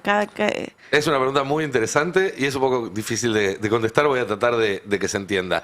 Palantir es una empresa que desarrolla software para uso de inteligencia civil, empresarial y militar, que tiene entre sus principales clientes al Pentágono y a la CIA, también al gobierno de Israel, por ejemplo. Palantir era la que daba el backup de los drones en Gaza, por ejemplo, o de muchas operaciones de comunicación en Gaza y demás. Pero básicamente la polémica gira en torno a un proyecto, un acuerdo que firmó el gobierno de Trump este año con Palantir que le permite hacer una gran base de datos de todos los ciudadanos de Estados Unidos. Es decir, espionaje interno. Eso es lo que salta en la prensa de Estados Unidos, que cuando hacen eso mismo en otros países no les interesa. Obviamente. Lo interesante de esto es quién es el dueño de Palantir, que es un nombre que quizás les suena porque yo lo he mencionado varias veces, se llama Peter Thiel. Sí, es como peor que Elon Musk. Peter Thiel fue socio de Elon Musk en PayPal, es decir, cuando hicieron sus primeros millones, ya venían haciendo, pero sus primeros millones más grandes. Fue uno de los primeros en invertir en Facebook. Invirtió tipo $10.000. Imagínense cuáles los primeros y lo que valieron esos $10.000 20 años más tarde, lo que valen hoy. Pero además es un tipo que escribe ensayos, es un tipo con una presencia política muy grande, y escribió en el año 2009 ya un ensayo donde decía que él no creía que la democracia y la libertad fueran compatibles. ¿Ves? Sí. Y hay dos datos más para dar de Thiel y con esto para no aburrirlos más. Uno tiene que ver con su relación con el vice de Donald Trump. J.D. Vance, el vice de Trump, se hizo fanático de Thiel cuando lo fue a escuchar. Él estaba en la universidad, fue a escuchar una charla de Thiel, le mandó un mail diciendo, che, me encantó lo que hiciste, pasate por mi oficina, le dice Thiel, lo contrata. Su primer laburo importante es en Anduril, que es una empresa de Thiel. Tenían un tema con Tolkien estos muchachos. Hace mucha guita laburando para Thiel, decide voy a hacer mi propia empresa. Thiel le dice, dale, yo te la financio. El capital de la empresa de Vance lo puso también Thiel. Pasa un tiempo, él escribe un libro donde cuenta sus memorias, se vuelve muy popular y dice, voy a hacer política. ¿Quién le financia la campaña para ser senador? Peter Thiel. Peter Thiel. ¿Quién lo convence a Trump de ponerlo de candidato a Peter Thiel. Bueno, ¿quién es el que toma decisiones en la vicepresidencia de Estados Unidos? Delegado. Peter Thiel. Claro. Último dato, Peter Thiel estuvo 2 veces reunidos con Milei en la Casa Rosada, una figura en los registros, la otra no. Epa. Digo, para entender un poco también cómo se van articulando estas fuerzas y estas figuras. Es medio inentendible, perdón, ¿eh? Palantir.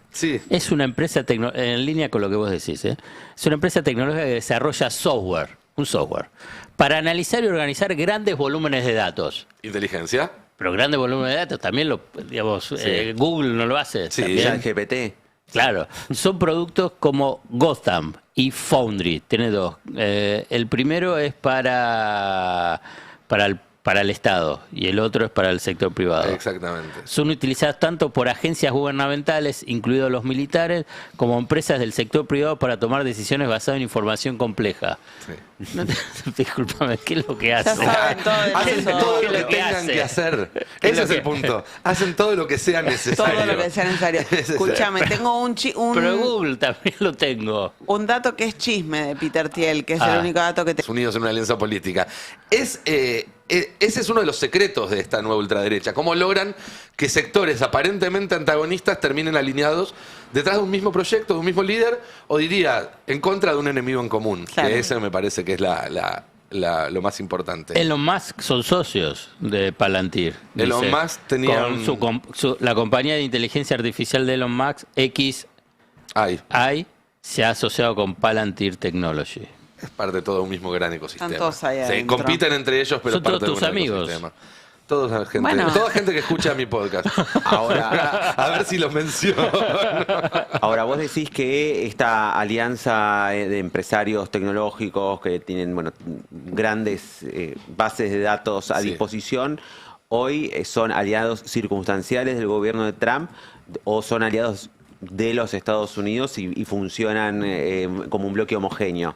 Porque en algún momento se destaca, cuando se hacían los análisis acá en Argentina, ¿no? De lo que es la clase empresaria argentina, siempre se decía, bueno, acá la clase empresaria argentina es altamente cipaya, no defiende los valores nacionales, no defiende al Estado argentino, mientras que otros capitalismos nacionales se han desarrollado y han logrado una sintonía, ¿no? Entre el Estado, independientemente de quién gobierne, y el capital local. En este caso, ¿vos cómo lo ves? Mira, te diría que Estados Unidos depende de este entramado corporativo de Silicon Valley en su carrera contra China.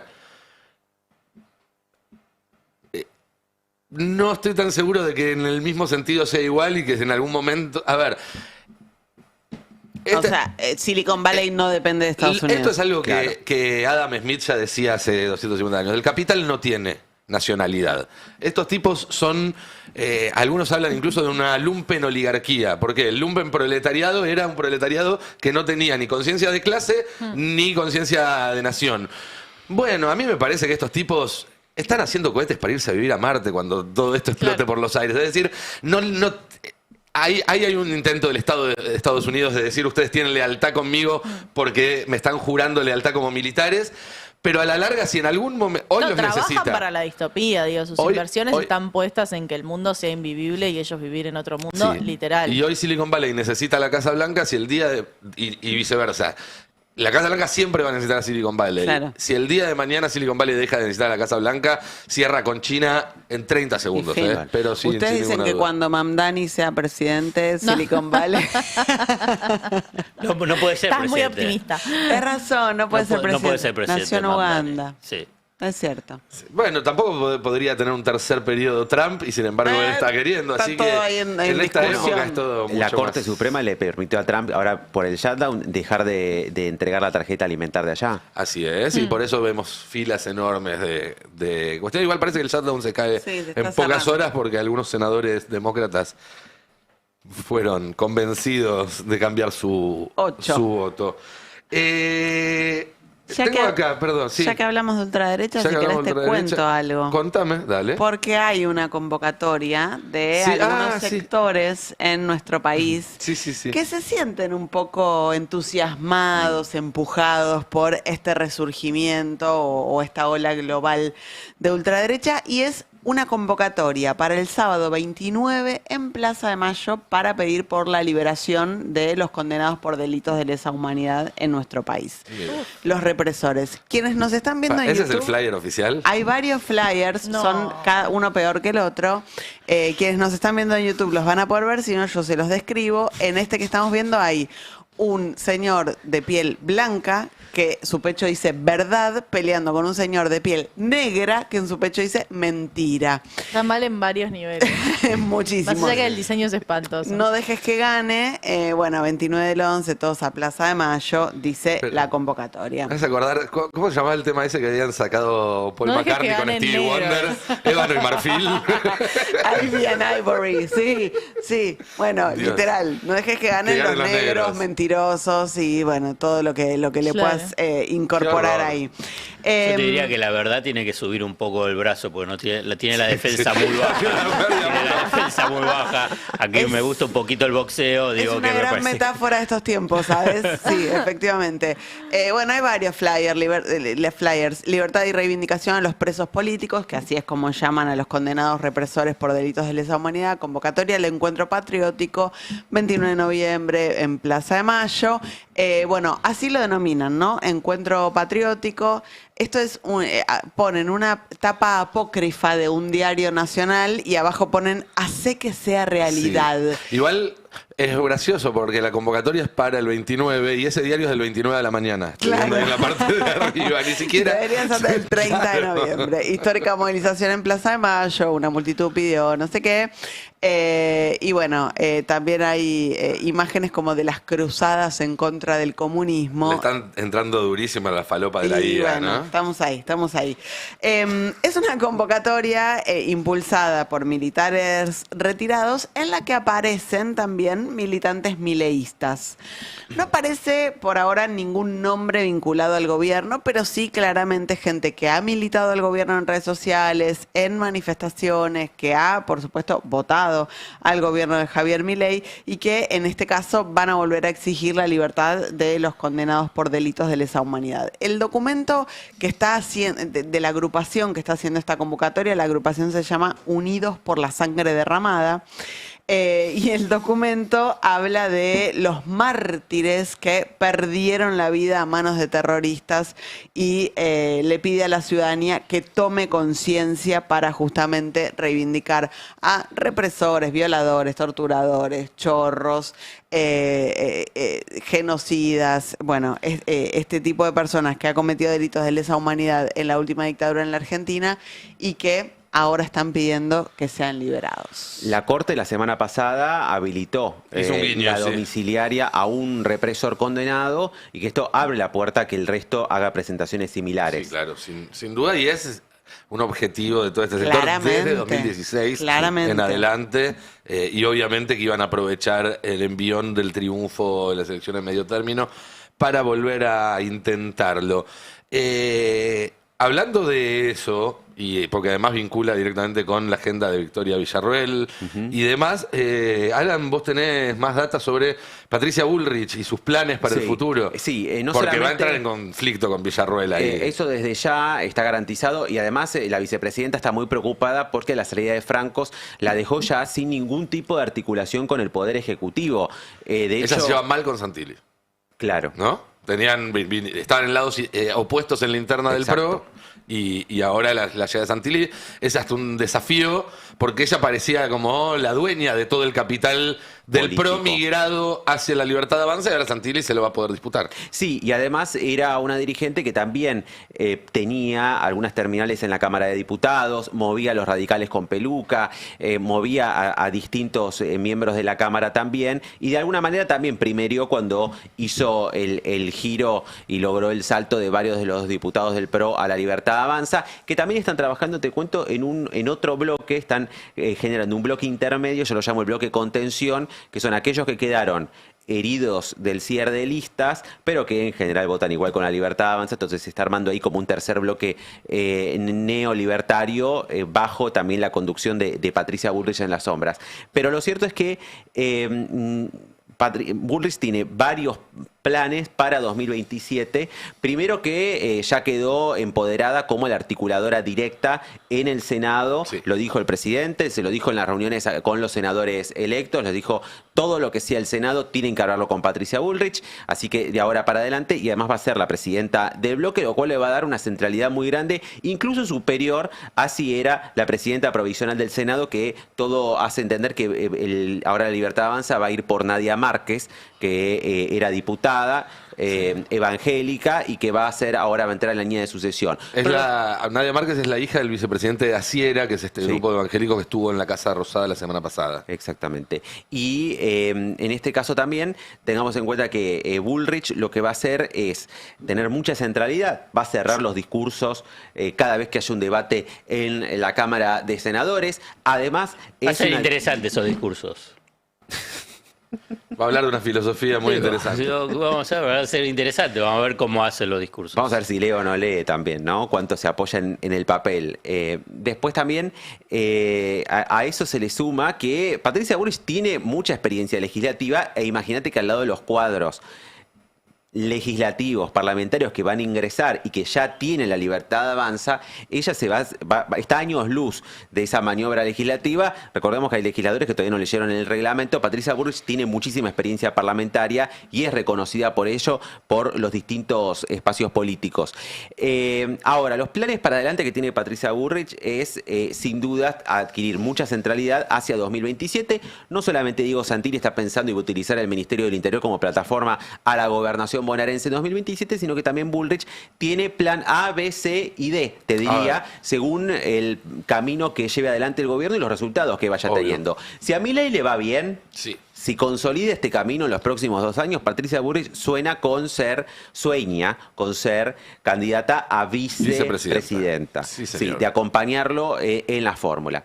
Si a Milei le va más o menos, ella se contenta con la ciudad de Buenos Aires, apalancada en los 50 puntos que obtuvo, que era una de las cuestiones que se jugaba también en la elección hace 2 semanas, es cuánto más sacaba Patricia Bullrich en relación al promedio nacional o incluso las históricas votaciones o lo que podría ser la suma del PRO y la Libertad Avanza para decir, bueno, ¿cuánto capital propio tengo? Bueno, Patricia Bullrich entiende, ella y su equipo, que mucho a partir de este buen resultado en porcentaje que sacó en la ciudad de Buenos Aires. A ella le interesaba particularmente la comparación con Adorni, porque Adorni también aparece como un posible precandidato a jefe de gobierno con el auspicio nada más y nada menos que de Karina Milei. Exactamente.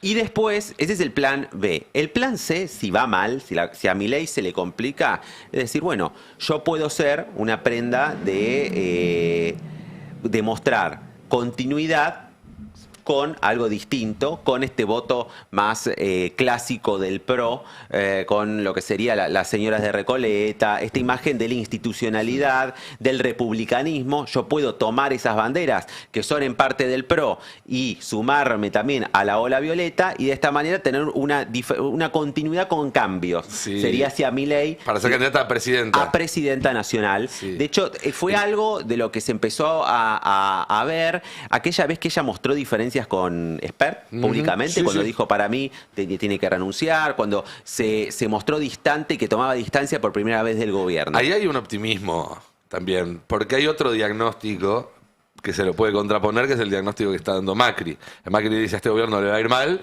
y nos va a llevar a todos con él, digamos. Y Patricia Bullrich cree que puede separarse del destino de este gobierno. A ver, ha demostrado tener una habilidad para ir zigzagueando. Se ha podido separar de todos los destinos de sus anteriores jefes políticos. Eso es cierto, pero contrapongo la mirada de Macri que dice, ojo que si esto termina mal, no zafa nadie. Vamos todos. Y de su propio fracaso en 2023 fue la candidata que quedó afuera del balotaje. Sí, claro. Y no da uno la ve y no da esa sensación. Y por último, bueno, el plan D es seguir como senadora. Tiene mandato por 6 años, puede hacer la plancha, eventualmente no está construyendo para hacer la plancha para nada, sino justamente tiene varios planes en su haber, todos vinculados a la cuestión electoral. Sí, hay un factor no político también que va a terminar incidiendo en eso, que tiene que ver con una serie de cuestiones personales de ella que en los últimos meses la tienen preocupada y que seguramente cómo evoluciona eso va a incidir en si, porque digo, iniciar una campaña para vice o para presidente implica una cantidad de esfuerzo pero muy grande, pero sí es cierto que tiene todo el futuro por delante Patricia Bullrich después del triunfo de la ciudad de Buenos Aires. Hubo novedades en las últimas horas del caso Libra también, lo consigno muy brevemente, pero BitGet, que es la plataforma a la cual se le había ido a pedir información, confirmó movimientos entre cuentas de Hayden Davis, de Mauricio Novelli, de Manuel Terrones Godoy y de una cueva que es de donde habría esa plata en cripto sido transformada en los dólares que después entraron en bolsos a una caja de seguridad. Es decir, una de las pocas partes que faltaban en la reconstrucción de esa historia donde ya está más que claro que se trató de una estafa y que se trató de una estafa en la cual Javier y Karina Milei tuvieron un rol preponderante y central. Ahora lo único que falta es un fiscal, un juez en la Argentina que se decida avanzar, pero la historia se está reconstruyendo y no hay sorpresas. Seguramente esta tarde y mañana ampliemos un poco más esta información. No quería terminar el programa sin mencionarlo. Y después no sé si nos No querés queda algo más. mencionar Vos no nada, no querés mencionar nada. Vos que tenés la sección deportiva. No, querés a mí decir me nada. llama mucho la atención que haya tanta publicidad de una empresa que vino de afuera. Voy a cambiar el tema olímpicamente. No, pero esta es la sección de fútbol que hace siempre Alfredo al final del programa. No, vamos a ¿Qué partidos viste el fin de semana, Alfredo? Vi varios. Ayer vi a la tarde, varios. por ejemplo. Sí, vi ¿Pero el para baile qué del el segundo lunes? tiempo. Vi el baile del segundo tiempo de Boca. Estuvo Y lindo. previo, digamos, también lo que vi fue el FAU, ¿no? Fue el FAU previo al gol, ¿no? Por favor, están todos ahí llorando, como que Jiménez hizo... Ay, Perdonen. Qué poco Yo le les importa, es expliqué, una vergüenza. le dije, vi el baile del segundo tiempo, pero también vi el FAU. Digamos, lo mío Dicen que es el primer ecuánime, gol hubo un independiente. foul antes de Jiménez, que la jugada pero debió es haber obvio. sido Sí, cortada. pero Lo empuja hombro con hombro, ¿no? Y carga. Totalmente. Hombro con hombro. ¿Qué hombro con hombro? Van los dos a buscar la pelota, se pasa el jugador ¿Qué de hombro River. con hombro? Lo saca de la espalda, pero está bien, es parte del juego, es parte del juego. ¿Cómo le gusta? Bueno, Cande, que te querés quejarte de Decathlon, Sí, también tenés un minuto. Eso quería. Sí, porque Estuvo estoy muy enojada Dua Lipa Sí, en estuvo el Dua. River. No en muy lindo. Decathlon. No, en Que yo Decathlon sepa. no. Según lo que dice, estuvo 3 bailes de River. No me gusta esta sección de los Terminó River. 2-0, ¿no? El partido. ¿Por qué, Candy, por qué la gente hacía fila en Decathlon? No, ¿Estamos yo lo todos que no locos? entiendo es como el Banco Nación tiene una promoción, hay publicidad en la tele, es como, chicos, ¿qué les pasa? Somos promedio la de Nación 3.000 Tilinga personas de en la repente, fila. ¿qué les pasa? Había filas desde las 6 de la mañana del sábado, que fue el Pero, día que abrió, ¿qué porque les pasa? regalaban vouchers, bonos de compra. Fue la tienda con más volumen de ventas en el mundo el fin de semana. ¿Bonos de compra de cuánto? De Decathlon. 200, 100, no, Ay, no, pero importante. pensaba. Pero a los primeros, entonces la gente fue tempranito a hacer la fila. Bueno, al menos invirtieron más que de Cheesecake Factory. Sí, Claro, eso sí, sin sí. ninguna Hay un duda. local, hay un local. Hay unos Sin ninguna empleados. duda. Bueno, me voy a venir. ¿En qué horario está Fernández Moore? A las 10 de la noche. Hoy a las 22. Bueno, Termina si Batalla querés- Cultural y arranca sábado. Pero si te querés venir al pase de la tarde, desde las 7 hablamos de 10 de la noche ya me cagaron, pero bueno. Gente, vamos llegando al final de este pase. Quédense que viene Adrián Murano con sus verdades afiladas y con toda la continuidad del Destape, que a las 7 de la tarde me volverá a encontrar en este mismo lugar con Cande también, y luego vendrá Noé con Gaby como todas las noches. Nosotros nos reencontraremos mañana acá con Roberto Navarro y el resto del equipo haciendo el pase. Que tengan muy buen día. Chau, chau. La noticia no espera. Nosotros tampoco. El Destape 1070.